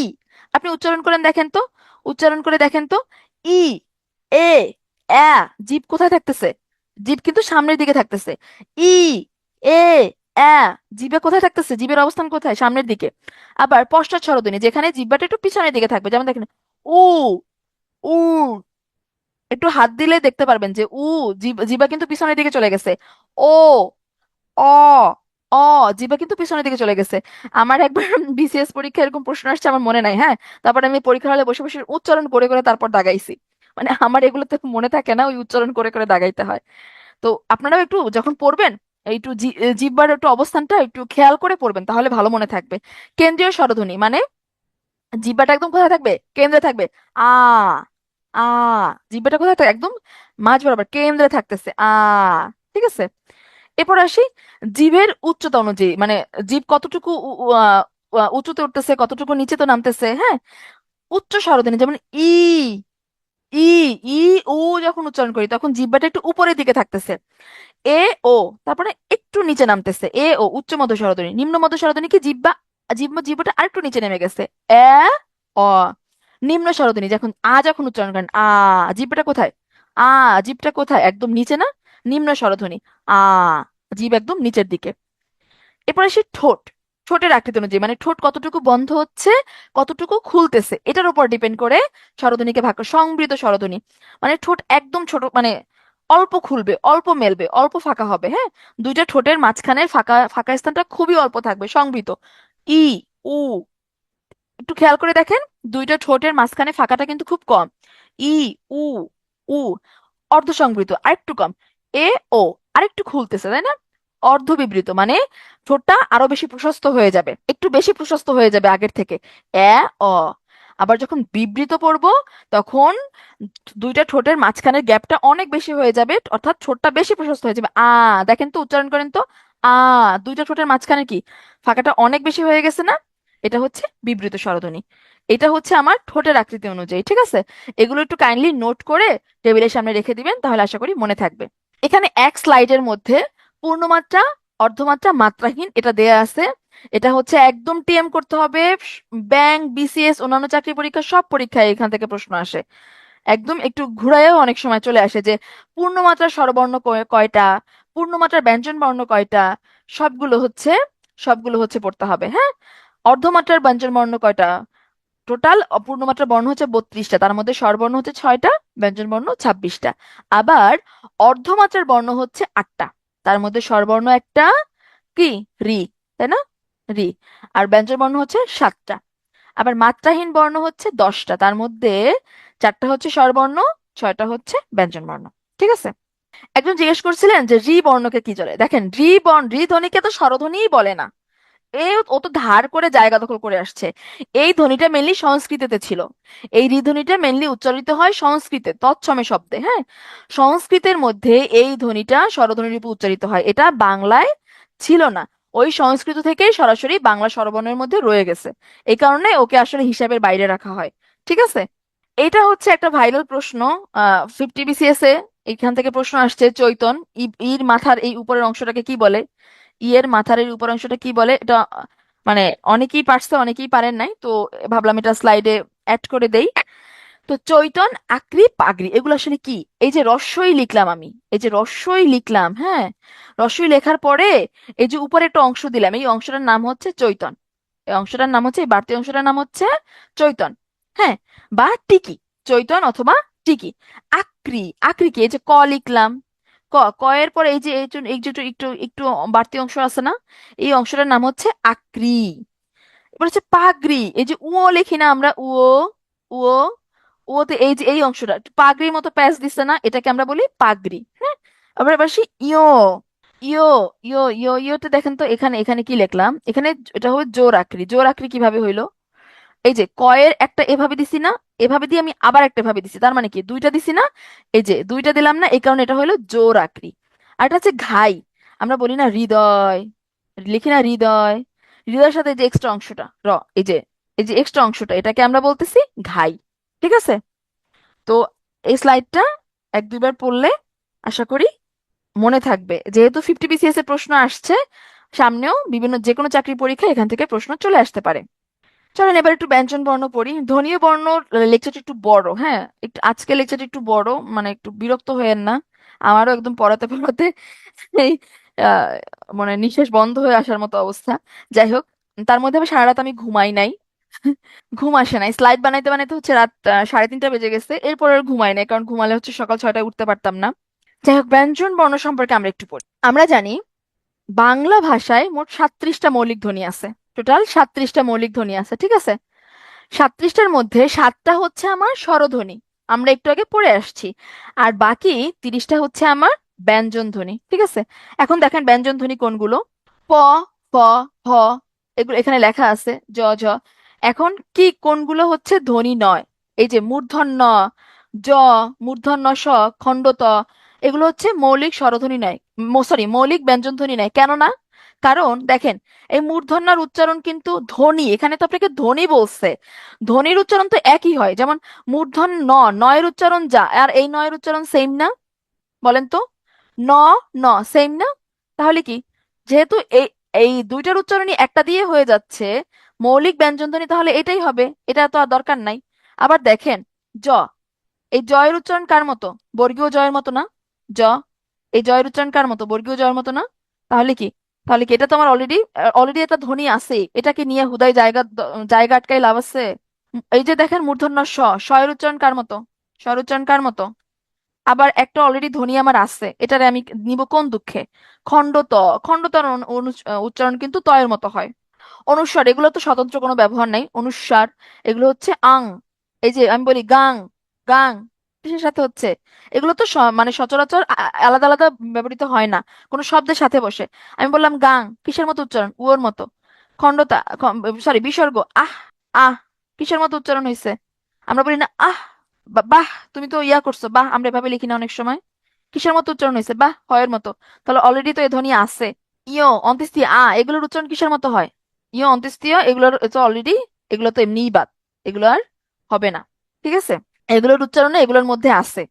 তাহলে মৌলিক ব্যঞ্জনধ্বনি হচ্ছে টোটাল 30টা। মৌলিক ব্যঞ্জনধ্বনি হচ্ছে টোটাল 30টা। হ্যাঁ, যেগুলো না এগুলো একটু দেখবো আমরা, কারণ পরীক্ষা অনেক সময় প্রশ্ন আসতে পারে নিচের কোনটি মৌলিক ব্যঞ্জনধ্বনি নয়। তাহলে এখান থেকে আমরা কি দেখলাম? আমাদের মোট মৌলিক ধ্বনি হচ্ছে 37টা।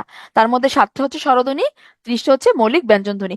সামনে না এগুলো হচ্ছে রিভিশন হবে, টেনশনের কিছু নাই, রিভিশন হলে ভালো করে মনে থাকবে। আচ্ছা, আমরা জানি স্বরবর্ণের সংক্ষিপ্ত আকার কি ছিল? স্বরবর্ণের সংক্ষিপ্ত রূপ কি ছিল বলেন তো? কার? তাহলে ব্যঞ্জন বর্ণের সংক্ষিপ্ত রূপ কি হবে? ফলা। আমরা বলি না বফলা, মফলা, রফলা। হ্যাঁ, অনুবর্ণ তো আছে, অনুবর্ণের মধ্যে আমরা ডিটেলস পড়বো, অনুবর্ণের মধ্যে অবশ্যই আমরা ডিটেলস পড়বো। ব্যঞ্জন বর্ণের সংক্ষিপ্ত রূপ হচ্ছে ফলা। টোটাল কয়টা ফলা আছে? 6টা। কি কি? জফলা, রফলা, লফলা, বফলা, নফলা, মফলা। আর দেখেন তো কোনো ফলা বের করতে পারেন কিনা, চাইলেও আর কোনো ফলা বের করতে পারবেন? বাক্য, জফলা। তারপর হচ্ছে লম্ব, বফলা। তারপর হচ্ছে ভল্ল, লফলা। হ্যাঁ, ভাদ্র, রফলা। তো আরো কোনো ফলা কি আছে এই 6টা বাদে? নাই, ব্যঞ্জন বর্ণের টোটাল ফলা হচ্ছে 6টা। এই 6টা ফলার নাম মনে রাখতে হবে। এবার আসি অনুবর্ণ। ব্যঞ্জন বর্ণের বিকল্প রূপের নাম কি? অনুবর্ণ। হ্যাঁ, ব্যঞ্জন বর্ণের বিকল্প রূপের নাম হচ্ছে অনুবর্ণ। এই অনুবর্ণের মধ্যে 3টা জিনিস আছে। কি কি? ফলা, রেফ, বর্ণসংক্ষেপ। ফলা অলরেডি আমরা পড়ে আসছি, ব্যঞ্জন বর্ণের সাথে আশেপাশে নিচে উপরে নিচে যে যে ছোট ঝুলন্ত অবস্থা যা থাকে ওইটাই হচ্ছে আমার ফলা। আর রেফ কি? রেফ তো আমরা সবাই জানি, রয়ের একটি অনুবর্ণ হচ্ছে রেফ। রয়ের একটা অনুবর্ণ হচ্ছে রেফ। রেফ দিয়ে একটা শব্দ আহ, আহ, লিখি, দাঁড়ান। রেফ দিয়ে শব্দ মনে পড়তেছে না কেন? এই আর্জেন্টিনা, হ্যাঁ। আর্জেন্টিনা। দেখেন এই যে রয়ের একটা অনুবর্ণ হচ্ছে রেফ, এখানে কি এই যে রয়ের বদলে কি ব্যবহৃত হয়েছে? রেফ ব্যবহৃত হয়েছে, তাই না? রয়ের বদলে রেফ ব্যবহৃত হয়েছে। আমি কিন্তু আর্জেন্টিনার সাপোর্টার, এই জন্য তাড়াতাড়ি আমার আর্জেন্টিনার নামটা মনে পড়ছে। বর্ণ, রাইট, বর্ণেও কিন্তু রয়ের বদলে রেফ ব্যবহৃত হয়েছে। এবার সে বর্ণ সংক্ষেপ। যুক্ত বর্ণ লিখতে অনেক সময় আমার বর্ণকে সংক্ষেপ করার প্রয়োজন হয়, এটাই হচ্ছে বর্ণ সংক্ষেপ। কিভাবে বর্ণ সংক্ষেপ করার প্রয়োজন হয়? আমি লিখলাম বাষ্প। হ্যাঁ, এই বাষ্প, বাষ্পকে, এটা এখান থেকে আসলে ভালো বোঝা যাচ্ছে না। আমি আরেকটা উদাহরণ দেই। আমি যদি লিখি, দাঁড়ান, এখানে, আচ্ছা বাষ্পটাই দেখেন, বাষ্প। এখানে আহ কি আছে? মূর্ধন্য ষ আর প কি আছে? যুক্ত বর্ণ অবস্থায় আছে না? যুক্ত বর্ণ অবস্থায় আছে। আবার আমি যদি লিখি যুক্ত বর্ণ, এই যে ছোট্ট একটু করে লিখি না, এই ছোট্ট একটু করে, আবার আমি যদি লিখি এই যে ব্যঞ্জন, ব্যঞ্জন, হ্যাঁ ব্যঞ্জন, এখানে কতগুলো যুক্ত বর্ণ আছে?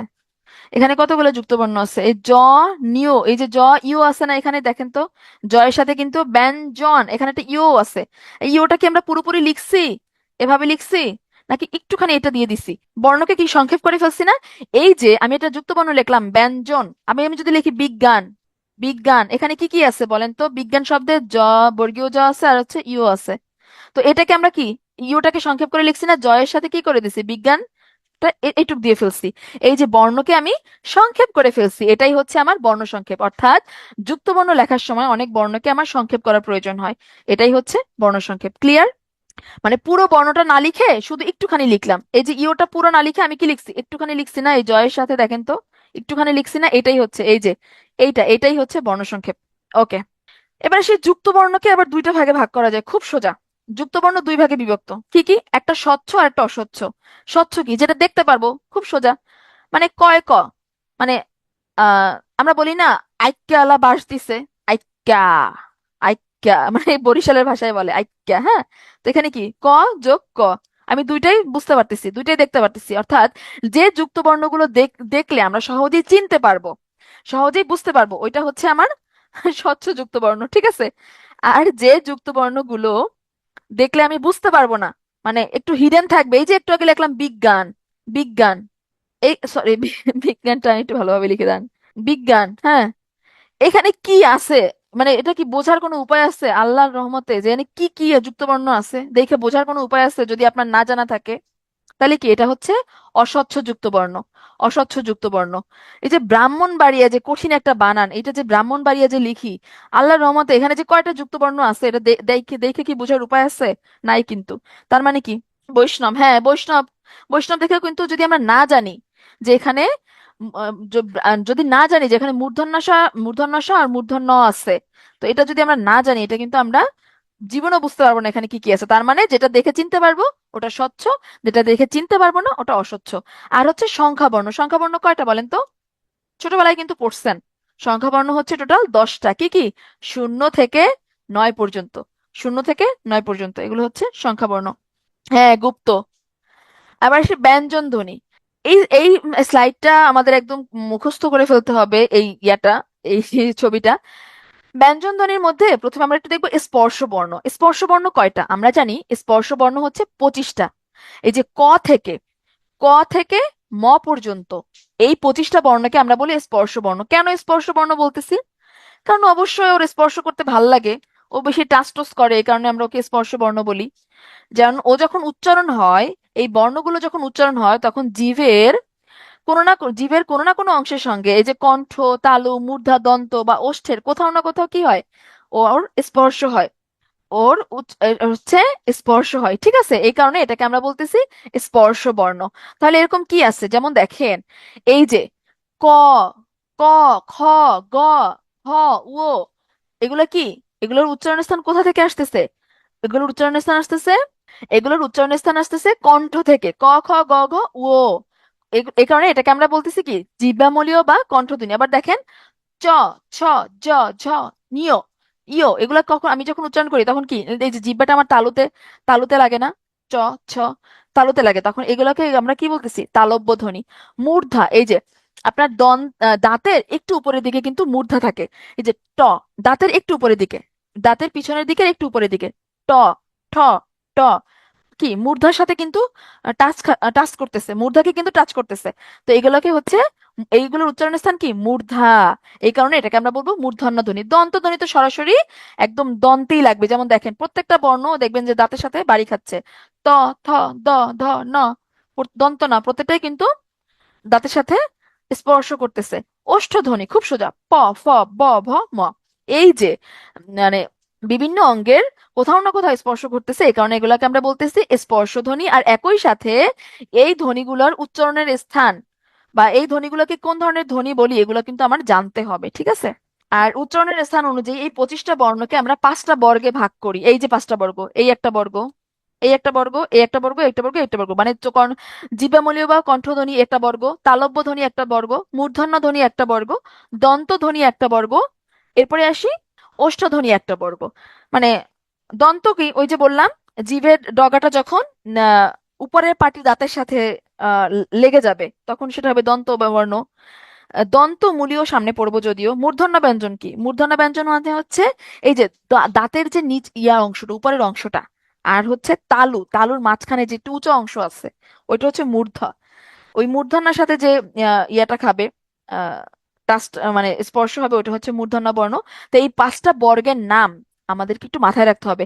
পরীক্ষা প্রশ্ন আসতে পারে, নিচের কোনটি জিহ্বামূলীয় বা কণ্ঠধ্বনি, নিচের কোনটি তালব্য ধ্বনির উদাহরণ, বা নিচের কোনটি মূর্ধন্য ধ্বনির উদাহরণ, নিচের কোনটি দন্ত ধ্বনির উদাহরণ, এরকম কিন্তু পরীক্ষায় প্রশ্ন আসতে পারে।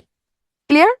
এখন দেখেন এখানে একটা ব্যাপার আছে, অঘোষ ঘোষ, অল্পপ্রাণ, মহাপ্রাণ বলতে কিছু জিনিস আছে। এগুলো আসলে কি? নাসিক্য, এগুলো আসলে কি? আমরা একটু দেখি আসলে অঘোষ ঘোষ এগুলো আসলে কি। প্রথমে দেখি অঘোষ মানে ঘোষ। ঘোষ মানে কি? যেসব ধ্বনি উচ্চারণের সময় আমাদের ধ্বনিদ্বারের কম্পন বেশি হবে। মানে আমরা এই যে ধ্বনিগুলো উচ্চারণের সময় আমার এই যে ধ্বনিদ্বার, যেখান থেকে ধ্বনিগুলো বের হচ্ছে, ওইখানে বায়ুর কম্পনটা বেশি হবে। যেমন দেখেন, আমরা যদি বলি ভ, ব, ভ, ম, মানে একটু হলেও কম্পন একটু বেশি হচ্ছে না? যদিও উচ্চারণ করলে অতটা বোঝা যায় না, কিন্তু যখন ধ্বনিদ্বারের কম্পন অপেক্ষাকৃত বেশি হবে, কম্পন বেশি হলে সেটা হচ্ছে ঘোষ। আর যদি কম্পন অপেক্ষাকৃত কম হয়, যেমন প, ফ, তারপর হচ্ছে ত, থ, খুব একটা কম্পন হচ্ছে না। স, ট, ঠ। হ্যাঁ, ধ্বনিদ্বারের কম্পন যদি অপেক্ষাকৃত কম হয় তখন সেটাকে আমরা বলবো অঘোষ। এখন কিভাবে মনে রাখবো? এই যে চারটা চারটা একদম মুখস্থ করে ফেলতে হবে। এই চারটা যদি আপনার মনে থাকে তাহলে সহজেই বের করতে পারবেন। কিরকম? এই যে বর্গের, এই যে প্রত্যেকটা বর্গের বর্গের প্রথম দুইটা বর্ণ কি করে না? ঘুষ খায় না। মানে এরা হচ্ছে দুইজন first class officer, second class officer, মানে উচ্চ মার্গীয় লোকজন। এরা হচ্ছে ঘুষ খায় না, ঠিক আছে? এরা হচ্ছে ঘুষ খায় না। তাহলে বর্গের প্রথম দুইটা বর্ণ হচ্ছে অঘোষ। বর্গের প্রথম দুইটা বর্ণ হচ্ছে অঘোষ, আর শেষের তিনটা কি? ঘোষ। শেষের তিনজন হচ্ছে ঘুষ খায়। আর অল্প প্রাণ মহাপ্রাণ জিনিসটা কি? অল্প প্রাণ, যখন আমি কোনো বর্ণ উচ্চারণ করব বা ধ্বনি, যে কোনো ধ্বনি উচ্চারণের সময়, কোনো ধ্বনি উচ্চারণের সময় যদি অনেক বায়ু বের হয়ে যায়, মানে বায়ু প্রবাহের মাত্রা যদি অনেক বেশি হয়, তুলনামূলক অনেক বেশি বাতাস বের হয়, তখন সেটা হচ্ছে মহাপ্রাণ। যেমন দেখেন, ফ, ভ, উচ্চারণ করেন তো কতখানি বাতাস বের হইছে? থ, ধ, ঠ, অনেকখানি বাতাস বের হয়েছে না? ফুসফুস থেকে যদি নির্গত বাতাসের পরিমাণ বেশি হয় তখন সেটা হচ্ছে মহাপ্রাণ। আর ফুসফুস থেকে নির্গত বাতাসের পরিমাণ যদি কম হয় তখন সেটা হচ্ছে অল্প প্রাণ। যেমন প, ব, ত, দ, স, ট। অল্প বাতাস বের হচ্ছে, অল্প বাতাস বের হলে সেটা হচ্ছে অল্প প্রাণ। এখন অল্প প্রাণ কিভাবে এই বের করব? যেমন দেখেন, বর্গের প্রথম এবং তৃতীয়, প্রথম এবং তৃতীয়, এক আর তিন হচ্ছে অল্প প্রাণ। আর দুই, দ্বিতীয় এবং চতুর্থ, দুই এবং চার নাম্বার অবস্থানে যারা থাকবে তারা হবে মহাপ্রাণ। ঠিক আছে? এই চারটা, এই চারটা একদম যদি মনে রাখতে পারেন পরীক্ষার হলে অ্যান্সার করা খুব সোজা হবে। আচ্ছা, এবার আসি যুক্ত ব্যঞ্জন যুগ্ম ব্যঞ্জন কি। যুক্ত ব্যঞ্জন, যদি ভিন্ন ভিন্ন বর্ণ, ভিন্ন ভিন্ন দুইটা বর্ণ যদি একসাথে যুক্ত থাকে সেটা হবে যুক্ত ব্যঞ্জন। যেমন ক, ল। এই দেখেন ক্ল, এখানে ক একটা আলাদা বর্ণ, ল একটা আলাদা বর্ণ। ভিন্ন ভিন্ন দুইটা বর্ণ যদি যুক্ত থাকে সেটা হবে যুক্ত ব্যঞ্জন। যুগ্ম ব্যঞ্জন কি? যখন একই ধরনের ব্যঞ্জন দুইটা যুক্ত হবে তখন সেটা হবে যুগ্ম ব্যঞ্জন। যেমন কয় ক, লয় ল, পয় প। সবগুলো কি? প, একই বর্ণ, একই বর্ণ, একই বর্ণ যুক্ত হলে সেটাকে আমরা বলবো যুগ্ম ব্যঞ্জন। ঠিক আছে? এবার আসেন, আমরা একটু আগে দেখলাম যে স্পর্শ ব্যঞ্জন বা স্পর্শ ধ্বনি বা স্পর্শ বর্ণ 25টা, তাই পড়ছি না? ক থেকে ম পর্যন্ত। একটু প্যাচ আছে। প্যাচ হইলো গিয়া, বাংলা একাডেমির অভিধান অনুসারে এই যে স্পর্শ ব্যঞ্জন বা স্পৃষ্ট ব্যঞ্জন হচ্ছে 16টা। স্পর্শ ব্যঞ্জন বা স্পৃষ্ট ব্যঞ্জন হচ্ছে 16টা। নতুন যে বোর্ড বইটা, নবম দশম শ্রেণীর নতুন যে বোর্ড বইটা, সেখানে আছে 20টা। সেখানে এই যে নাসিক্য গুলো বাদ দিয়ে দিচ্ছে। নাসিক্য ব্যঞ্জন কি? যেগুলো হচ্ছে বাতাস হচ্ছে নাকের মাধ্যমে বের হয়ে যাবে। এই যে নাসিক্য, এই 5টা বাদ দিয়ে দিচ্ছে নতুন বোর্ড বইতে, হয়ে গেছে 20টা। আর পুরাতন বোর্ড বই অনুযায়ী একটু আগে আমরা যেটা পড়ে আসছি ক থেকে ম পর্যন্ত 25টা। এখন পরীক্ষা আসলে কোনটা দাগাবেন? অপশনে যেটা থাকবে ওইটা দাগাবেন প্রথমত। অপশনে যদি কপাল খুব বেশি খারাপ না হয় এই তিনটা জীবনও একসাথে থাকবে না, জীবনেও থাকবে না। হ্যাঁ, যদি দুইটাই অপশনে থাকে, মানে 16টা থাকার চান্স খুবই কম। এটা বাংলা একাডেমির অভিধান অনুসারে এগুলো সাধারণত পরীক্ষা আসে না, এটা চান্স থাকার চান্স খুবই কম। থাকলে এই দুইটার মধ্যে যে কোনো একটা থাকবে। যদি দুইটাই অপশনে থাকে তাহলে নতুন বোর্ড বইতে যেটা আছে ওইটা দাগাবেন। আর অন্যথায় যেটা অপশনে থাকবে ওটা দাগাবেন। এইটা নিয়ে আর মারামারি করবেন না, মানে কোনো কনফিউজ, মানে মারামারি বলতে কনফিউজড হবেন না। আচ্ছা, এখানে আবার একটা কাহিনী আছে। দেখেন, নবম দশম শ্রেণীর নতুন যে বোর্ড বইটা, ওইখানে আবার উচ্চারণের স্থান অনুযায়ী কি করছে? ব্যঞ্জন ধ্বনিগুলাকে, ব্যঞ্জন বর্ণগুলাকে 7টা ভাগে ভাগ করছে। আমরা এতক্ষণ কয়টা ভাগ করছি? 5টা। কিন্তু বোর্ড বইতে মাতব্বরি করে কি করছে? 7টা ভাগে ভাগ করছে। এখন অবশ্যই 7টা পড়তে হবে, যেহেতু বোর্ড বইতে ইনক্লুড করছে, একটু দেখে যেতে হবে। দেখেন, মিল আছে, কিছু জিনিস মিল আছে, একটু দেখেন। জিহ্বামূলীয় বা কণ্ঠধ্বনি কিন্তু সেম, ক, খ, গ, ঘ, উ। এবার তালব্য ধ্বনিও কিন্তু সেম, চ, ছ, জ, ঝ। আর একটা নতুন করে কি অ্যাড হয়েছে? তালব্য শ। নতুন করে কি অ্যাড হয়েছে? তালব্য শ। এবার হচ্ছে মূর্ধন্য ব্যঞ্জন, ট, ঠ, ড, ঢ, ডয় বিন্দু র, ঢয় বিন্দু র। এই দুইটা নতুন করে অ্যাড হয়েছে। হ্যাঁ, দন্ত ব্যঞ্জন, ত, থ, দ, ধ। দন্ত না বাদ হয়ে গেছে, কারণ ওই যে নতুন নবম দশম শ্রেণী বোর্ড বইতে বললাম না, এই যে নাসিক্য ব্যঞ্জনগুলো এগুলো বাদ দিয়ে দিয়েছে স্পর্শ ব্যঞ্জন থেকে। হ্যাঁ, তো এই কারণে এগুলো তো আগেই বাদ। তো দন্ত ব্যঞ্জন হচ্ছে ত, থ, দ, ধ, ত, থ, দ, ধ। এরপরে আসি কণ্ঠনালীয় ব্যঞ্জন, হ। এটাকে একদম একদম কণ্ঠের ভিতর থেকে আসতেছে, হ। হ উচ্চারণ করেন তো, হ। কণ্ঠের ভিতর থেকে আসতেছে, এই কারণে এটাকে নবম দশম শ্রেণীর নতুন বোর্ড বই অনুসারে হ হচ্ছে কণ্ঠনালীয় ব্যঞ্জন। কণ্ঠনালীয় ব্যঞ্জন। এই স্লাইডটা থেকে পরীক্ষায় প্রচুর প্রশ্ন আসে, ইভেন এই স্লাইডটা থেকে হুবহু, হুবহু নবম দশম শ্রেণীর এই এই বইয়ের এই স্লাইডটা থেকে হুবহু প্রশ্ন আসে। কোনটি কণ্ঠনালীয় ব্যঞ্জনের উদাহরণ? কি হবে উত্তর? হ। এবার আসে দন্তমূলীয়। দন্তমূলীয় কোনটা? দন্তমূলীয় হচ্ছে ওই যে বললাম যে যেসব ব্যঞ্জন ধ্বনি উচ্চারণের সময় জিভে যে ডগা আছে না, জিভের ডগা কি করবে, উপরের পাটির দাঁতের একদম গোড়ার সঙ্গে লেগে থাকবে, লেগে একটা উচ্চারণে বাধা সৃষ্টি করবে জিভের ডগাটা। এই যে দেখেন, দন্ত ন, র, ল, দন্ত স, একদম জিভের ডগাটা কি করতেছে, উপরের পাটির দাঁতের একদম গোড়ার সাথে লেগে বায়ুপথে একটা বাধা সৃষ্টি করতেছে। এগুলো হচ্ছে দন্তমূলীয় ব্যঞ্জন। হ্যাঁ, উচ্চারণের স্থান অনুযায়ী এটাকে আমরা বলবো দন্তমূলীয় ব্যঞ্জন। তাহলে দন্তমূলীয় ব্যঞ্জন কি কি? নর লস, নর লস, নর লস। ঠিক আছে। হ্যাঁ, এবার আসি ওষ্ঠ। ওষ্ঠ তো জানেনই, প ফ ব ব ম। এবার আমরা এক নজরে এতক্ষণ যা পড়ছি তা রিভাইজ করব, আমাদের ক্লাস প্রায় শেষ। হ্যাঁ, নিরলস, নিরলস পরিশ্রম উভয় মনে রাখবেন।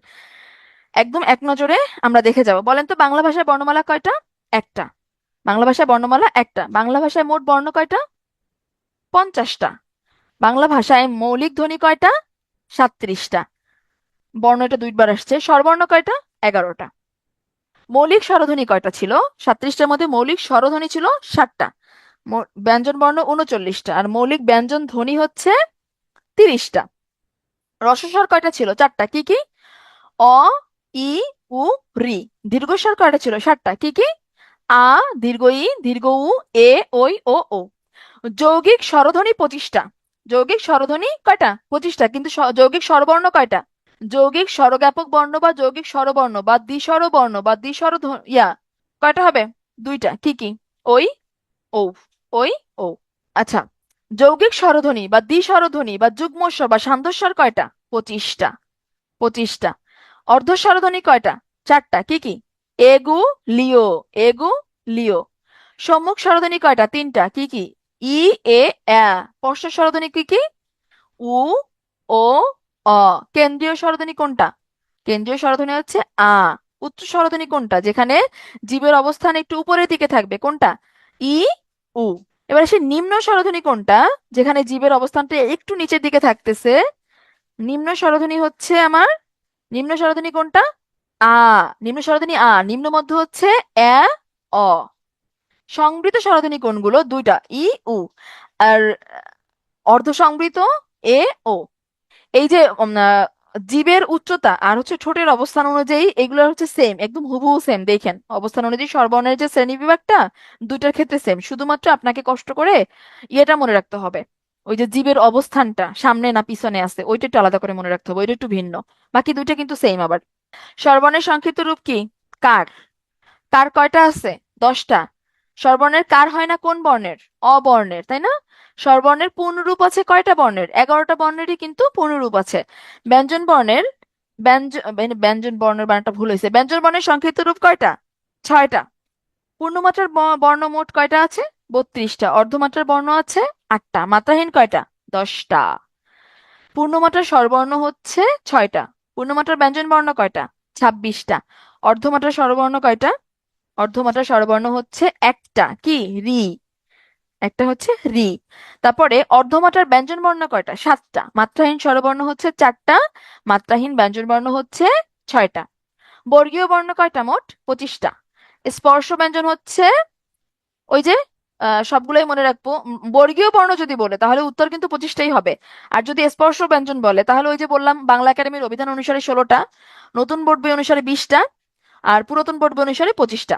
অন্তঃস্থ বর্ণ কয়টা? অন্তঃস্থ বর্ণ জ, র, ল, ব। অন্তঃস্থ বর্ণ হচ্ছে জ, র, ল, ব। হ্যাঁ, জবর ল, জবর ল, এভাবে মনে রাখবেন, জবর ল। অন্তঃস্থ বর্ণ আমরা বলি না, অন্তঃস্থ বর্ণ হচ্ছে জবর ল। জ, র, ল বর্ণ অন্তঃস্থ বর্ণ হচ্ছে আমার 4টা। শীষ ধ্বনি কয়টা? শীষ ধ্বনি, শীষ ধ্বনি হচ্ছে আমার 2টা। শীষ ধ্বনি হচ্ছে আমার 2টা, কিন্তু শীষ বর্ণ আবার 4টা। শীষ বর্ণ আবার 4টা, মানে যে সকল ধ্বনি উচ্চারণের সময় একদম এই যে শীষের মতো করে উচ্চারণ হবে, হ্যাঁ, শীষের মতো করে উচ্চারণ হবে, তখন সেটাকে আমরা বলবো শীষ ধ্বনি। সেটাকে আমরা বলবো হচ্ছে শীষ ধ্বনি। হ্যাঁ, তো শীষ, সরি, শীষ বর্ণ বা ধ্বনি যাই বলি না কেন, তো শীষ বর্ণ হচ্ছে আমার 4টা সামনে পাবো। আর শীষ ধ্বনি কয়টা? 2টাই। দেখেন এই শীষ শব্দটার মধ্যেই কিন্তু লেখা আছে, শীষ শব্দটার মধ্যেই লেখা আছে তালব্য শ দন্তস্ব, শীষ শব্দটার মধ্যেই লেখা আছে। নাসিক্য বা অনুনাসিক বর্ণ কয়টা? নাসিক্য বা অনুনাসিক বর্ণ। নাসিক্য ব্যঞ্জনগুলো কি? যেসব ব্যঞ্জনধ্বনি উচ্চারণের সময় ফুসফুস থেকে আসা বাতাস কোথায় বাধা পাবে? মুখে প্রথমে বাধা পাবে মুখের মধ্যে, এরপর কি হবে? নাক দিয়ে বের হয়ে যাবে। তখন উচ্চারণটা একদম, এটা আমি বলি ও একটু নাকায়া কথা বলে, ওরকম আর কি। নাক দিয়ে যখন বের হয়ে যাবে তখন সেটাকে আমরা বলবো নাসিক্য ব্যঞ্জন বা অনুনাসিক ধ্বনি। কি কি নাসিক্য ব্যঞ্জন বা অনুনাসিক ধ্বনি হচ্ছে তিনটা। ও, দন্ত ন, ম। কিন্তু বর্ণ কয়টা? বর্ণ কিন্তু আবার 7টা। বর্ণ কিন্তু 7টা। ঠিক আছে। বর্গীয় বর্ণ 25টা। আমরা 5টা বর্গে ভাগ ভাগ করছি না? ছোট প্রথমে পড়লাম না ক থেকে ম পর্যন্ত? ওইগুলাই বর্গীয় বর্ণ। আপনারা মেবি আসলে ক্লাস মনোযোগ দিয়ে করেন না। উষ্ম বর্ণ, উষ্ম বর্ণ কয়টা? উষ্ম বর্ণ হচ্ছে 4টা।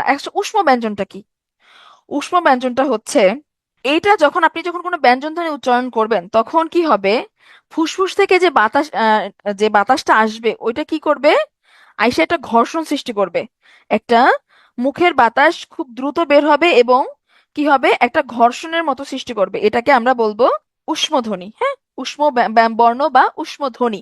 তো উষ্ম বর্ণ হচ্ছে আমার 4টা। কি কি? 3টা স আর হচ্ছে হ। 3টা স আর একটা হচ্ছে হ। 3টা স আর একটা হচ্ছে হ। ঠিক আছে। আচ্ছা, এখানে চন্দ্র এখানে আমার ওই যে ইয়াটা বাদ পড়ছে। দাঁড়ান, এখানে মূর্ধন্যটা বাদ পড়ছে নাসিক্য বর্ণ। দাঁড়ান এখানে, আচ্ছা। ধন্যবাদ আপু, আপনি হচ্ছে এটা বলার জন্য। 1 মিনিট, আমি এখানে লিখে দিই। এখানে মূর্ধন্যটা বাদ পড়ছে নাসিক্য বর্ণ। হ্যাঁ, আচ্ছা। এরপরে আসি, কোথায় ছিলাম? হ্যাঁ, উষ্ম বর্ণ আমার 4টা। 3টা স আর একটা হচ্ছে হ। শীষ বর্ণ 3টা, আগেই বলছি। পার্শ্বিক ধ্বনি, পার্শ্বিক ধ্বনি কি? মানে যে ব্যঞ্জন ধ্বনি উচ্চারণ করার সময়, হ্যাঁ, ফুসফুস থেকে যে বাতাসটা আসবে ওটা কি হবে? জিভের 2 পাশ থেকে বের হয়ে যাবে। জিভের 2 পাশ থেকে বের হয়ে যাবে, এই কারণে আমরা এটাকে বলতেছি পার্শ্বিক ধ্বনি। এটাকে পার্শ্বিক ধ্বনি কোনটা? ল। ল। ল যখন উচ্চারণ করব তখন ফুসফুস থেকে যে বাতাসটা আসতেছে এটা জিভের 2টা পাশ থেকে বের হয়ে যাচ্ছে। তরল ধ্বনি, তরল ধ্বনি কোনটা? তরল ধ্বনি হচ্ছে র, ল। তরল শব্দটার মধ্যেই কিন্তু তরল ধ্বনি দুইটার উদাহরণ আছে। তরল ধ্বনি, তরল ধ্বনি কি? যে ধ্বনিগুলো উচ্চারণের সময় বাতাস কোনো জায়গায় বাধাগ্রস্ত হয় না এবং খুব মানে খুব অল্প জায়গায় অল্প বাধাপ্রাপ্ত হবে এবং খুব সহজেই কি হবে? উচ্চারণ করা যাবে, খুব সহজেই বের হয়ে যাবে। এটাকে আমরা বলবো তরল ধ্বনি। যেমন চানাচুর বলি না? চানাচুর। তারপর গোল, গোল। এই যে র, ল, খুব সহজেই আমি আমার ফুসফুস থেকে কিন্তু মানে এই ধ্বনিটা বের হয়ে যাচ্ছে। আবার দেখি তারণজাত ধ্বনি। তারণজাত ধ্বনি কোনটা? তারণজাত বা তাড়িত ধ্বনি। তারণজাত বা তাড়িত ধ্বনি কোনটা? যে ব্যঞ্জন ধ্বনি উচ্চারণের সময় কি হবে, মানে আহ, জিভের একটু উপরের দিকে, যে মূর্ধায় হালকা করে একটু টোকা লাগবে।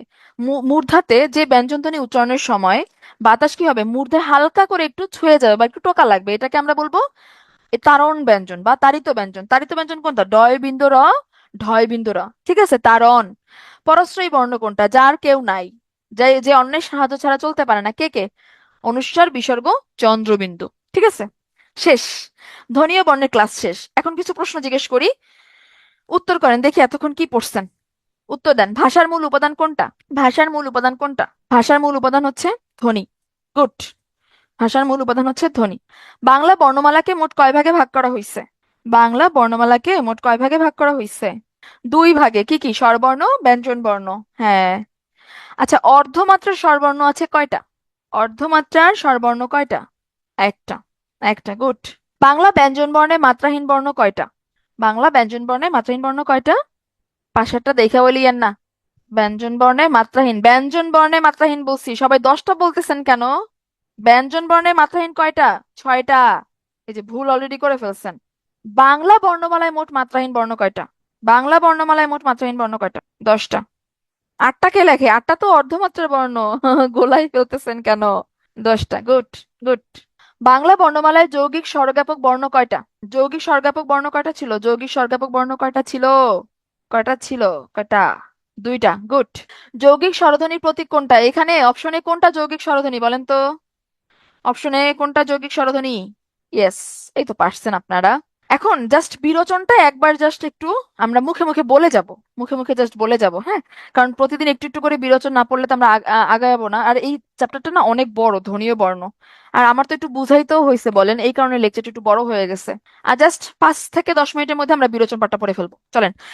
বিরোচন পাঠের মধ্যে যদিও সমর্থক শব্দ আসার কথা না, তাও আমি সমর্থক শব্দটা রাখছি যাতে অ্যাটলিস্ট আমাদের ঘোড়ার সমর্থক শব্দগুলো জানা হয়। ঘোড়ার সমর্থক শব্দ কি? তুরক। দাঁড়ান একটা মিনিট, দেখেন তো। তুরক, তুর মানে কি? তুর মানে হচ্ছে তরা। তরা থেকে আসছে তুর। তরার সাথে গমন করে যে, গ মানে হচ্ছে গমন, গ মানে হচ্ছে গমন, ঠিক আছে? অঙ্গম মানে হচ্ছে গমনশীল। তুরাগ মানে তরার সাথে গমন করে যে, ঘোড়া খুব দ্রুত দৌড়ায় না?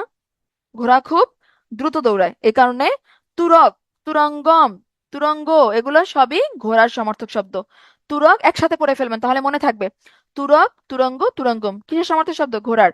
অশ্ব, এটা সবাই আমরা জানি, তবে বানানটা খেয়াল করতে হবে। এভাবে যদি থাকে, এভাবে যদি থাকে এটার অর্থ কিন্তু পাথর। হ্যাঁ, এটা কিন্তু ঘোড়া না, অশ্ব। ব ফলা, শয় ব ফলা, অশ্ব। তাহলে এটা হবে ঘোড়ার সমার্থক শব্দ। ঘটক, ঘটক শব্দের অর্থ কি? ঘোড়া। বাজি, বাজি, বাজি, এই বাজি বানানটা খেয়াল করতে হবে, এই বাজি কিন্তু আবার আলাদা বাজি, হ্যাঁ?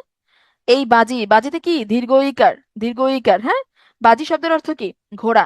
বড়বা, বড়বা শব্দের অর্থ, বড়বা শব্দের অর্থ কি? ঘোড়া। মরুদ্রথ শব্দের অর্থ কি? ঘোড়া। তাহলে ঘোড়ার সমার্থক শব্দ আমরা কি কি শিখলাম? তুরক, তুরঙ্গ, তুরঙ্গম, অশ্ব, ঘটক, বাজি, এগুলো হচ্ছে ঘোড়ার সমার্থক শব্দ। বড়বা, মরুদ্রথ, হ্যাঁ? বাগধারা, অ দিয়ে যে বাগধারাগুলো শুরু হয়েছে ওগুলো একটু দেখি। অন্ন জল ওঠা, মানে অন্ন জল ওঠা মানে কি? আয়ু বা আয়ু তার সময় শেষ হয়ে গেছে একদম। ভাতে পানি উঠে গেছে, বলি না আমরা, ভাতে কখন পানি ওঠে? যখন এটা একদম ভাত পানি হয়ে যায়। কখন ভাত পানি কখন হয়ে যায়? যখন এটা নষ্ট হয়ে যায়, তাই না? ভাত যখন পান্তা ভাত তো আলাদা ব্যাপার, কিন্তু আপনি আপনি ভাত পানি হয়ে যায় না, ভিজে ওঠে না? আমরা বলি না ভিজে উঠছে ভাত। অন্ন জল ওঠা, আয়ু বা সময় শেষ হয়ে যায়। অকট বিকট মানে ছটফটানি, মানে ও সারাক্ষণ অকট বিকট করে, বলি না আমরা ও এত মানে অকট বিকট করতেছে কেন? অকট বিকট কি? ছটফটানি। অকরিয়া, অকরিয়া মানে কি? অকরিয়া মানে যার কোনো করি নাই, কিছু নাই। অকরিয়া, অ মানে কি? নাই। অ মানে কি? নাই। অকরিয়া মানে কি? যার কোনো করি, করি বা সম্পদ নাই, তার মানে কি? ধনহীন। অকাল কুসুম, অকাল কুসুম, অকাল মানে অকালে ফুটছে, অকালে কোনো কিছু ঘটছে। অকাল কুসুম মানে কি? অসময়ের ফুল। অকাল কুসুম কি? অসময়ের ফুল। অকাল পক্ক যে তাড়াতাড়ি পেকে গেছে, মানে ওই যে বলে না ফাদার ফার্স্ট, বাপের আগে হাঁটে বেশি, বাপের আগে হাঁটে। অকাল পক্ক মানে ইচ্ছে পাকা, অল্প বয়সে পেকে গেছে। অকাল বোধন, অকাল বোধন মানে কি? অসময়ে কোনো কিছুর আবির্ভাব হলে, অসময়ে কোনো কিছু ঘটলে সেটাকে আমরা কি বলি? অকাল বোধন। অগত্যা মধুসূদন মানে কোনো উপায় টুপায় না পাইয়া বাধ্য হইয়া মেনে নিছে আর কি, অনন্য উপায় হয়ে, কোনো উপায় না পাইয়া। অগত্যা মধুসূদন, অগত্যা মধুসূদন। এরপর সে অগস্ত্য যাত্রা, এই শব্দ এটা কিন্তু লাস্ট সিনিয়র অফিসারের রিটেন রিটেন পরীক্ষা আসছিল। অগস্ত্য যাত্রার অর্থ অর্থ কি? অগস্ত্য যাত্রা শেষ বিদায় বা চিরতরে বিদায় বা মৃত্যু, অগস্ত্য যাত্রা, ঠিক আছে? তাহলে কি পড়লাম? অন্ন জল ওঠা, আয়ু বা সময় শেষ হওয়া। অকট বিকট, বাগধারাটার অর্থ কি? ছটফটানি। অকরিয়া কি অর্থ? ধনহীন। অকাল কুসুম, অসময়ের ফুল। অকাল পক্ক কি হবে? ইচড়ে পাকা। অকাল বোধন, অসময়ের আবির্ভাব। অগত্যা মধুসূদন কি হবে? কোনো উপায় আপায় না পাইয়া তারপরে জিনিসটা মানে মেনে নিছে। অগত্যা মধুসূদন, অগস্ত্য যাত্রা, শেষ বিদায়। বিপরীত শব্দ পরিচালন খুব সোজা। অনুগ্রহ কি হবে? অনুগ্রহের বিপরীত শব্দ কি হবে? নিগ্রহ। অবহিত, অনবহিত, অস্তগামী, অস্তগামী বিপরীত শব্দ কি হবে? নিঃসন্দেহে উদীয়মান। অবলম্ব, নিরবলম্ব, অবলম্বন, নিরবলম্বন। অর্থী, অর্থীর বিপরীত শব্দ কি হবে? অর্থীর বিপরীত শব্দ কি হবে? প্রত্যর্থী। অনুরোধের বিপরীত শব্দ কি হবে? অনুরোধ, অনুরোধের বিপরীত শব্দ হবে হচ্ছে প্রত্যাখ্যান। অনন্ত, যা কখনো শেষ হয় না, যা কখনোই শেষ হয় না। অনন্তর কি বিপরীত শব্দ কি হবে? অনন্তের বিপরীত শব্দ হবে অন্ত বা শান্ত, যার শেষ আছে, ঠিক আছে? অর্থী, প্রত্যর্থী। অর্থী অর্থ কি জানেন? অর্থী অর্থ, অর্থী অর্থ জানা আছে? অর্থী অর্থ জানা আছে কিনা? কেউ জানেন না অর্থী অর্থ? অর্থী মানে হচ্ছে প্রার্থনাকারী আর কি। অর্থী মানে হচ্ছে প্রার্থনাকারী আর কি। অর্থী মানে হচ্ছে প্রার্থনাকারী আর কি। সবাই স্লাইডটার দিকে একবার একটু তাকান, তাকাইয়া জাস্ট একবার রিডিং দিয়ে যান। একবার জাস্ট 1 সেকেন্ডের মধ্যে স্লাইড আমি চেঞ্জ করে ফেলবো। আচ্ছা, এবার সে এক কথায় প্রকাশ কিছু পড়ি, ডাক সংক্রান্ত। বিভিন্ন প্রাণীর ডাক কিন্তু পরীক্ষায় আসে। যেমন অশ্বের ডাক কি? রেশা, রেশা। কোকিলের ডাক কি? কুহু। কুকুরের ডাক কি? বুক্কন। পাখির ডাককে আমরা কি বলি? কুজন বা কাকুলি। পেঁচা বা উলুকের ডাককে কি বলি? ঘৃতকার। এটা পরীক্ষায় আসে প্রায়। পেঁচা বা উলুকের ডাককে বলি আমরা ঘৃতকার। বাঘের ডাক কি? গর্জন, বা কি করে গর্জন দেয় না? ময়ূরের ডাক কি হবে? কেকা। মোরগ, মোরগের ডাক কি হবে? শকুনিবাদ। মোরগের ডাকের নাম কি? শকুনিবাদ। রাজহাঁসের কর্কশ ডাকে কি বলি? ক্রেংকার। এই বানানটা ভুল হয়েছে, এখানে ক্রেংকার হবে। ক্রেংকার, হ্যাঁ, ক্রেংকার। সিংহের নাদ বা ডাক কি হবে? হুংকার। হাতির ডাক কি হবে? বৃহৎ। হাতির ডাক কি হবে? বৃহৎ। ঠিক আছে। আবার একটু দেখি। অশ্বের ডাক হচ্ছে রেশা, কোকিলের ডাক হচ্ছে কুহু, কুকুরের ডাক হচ্ছে বুক্কন, পাখির ডাক হচ্ছে কুজন, পেঁচা বা উলুকের ডাক হচ্ছে ঘৃতকার, বাঘের ডাক হচ্ছে গর্জন, ময়ূরের ডাক হচ্ছে কেকা, মোরগের ডাক হচ্ছে শকুনিবাদ, রাজহাঁসের ডাক হচ্ছে ক্রেঙ্কার, সিংহের ডাক হচ্ছে হুংকার, হাতির ডাক ব্রিগেড।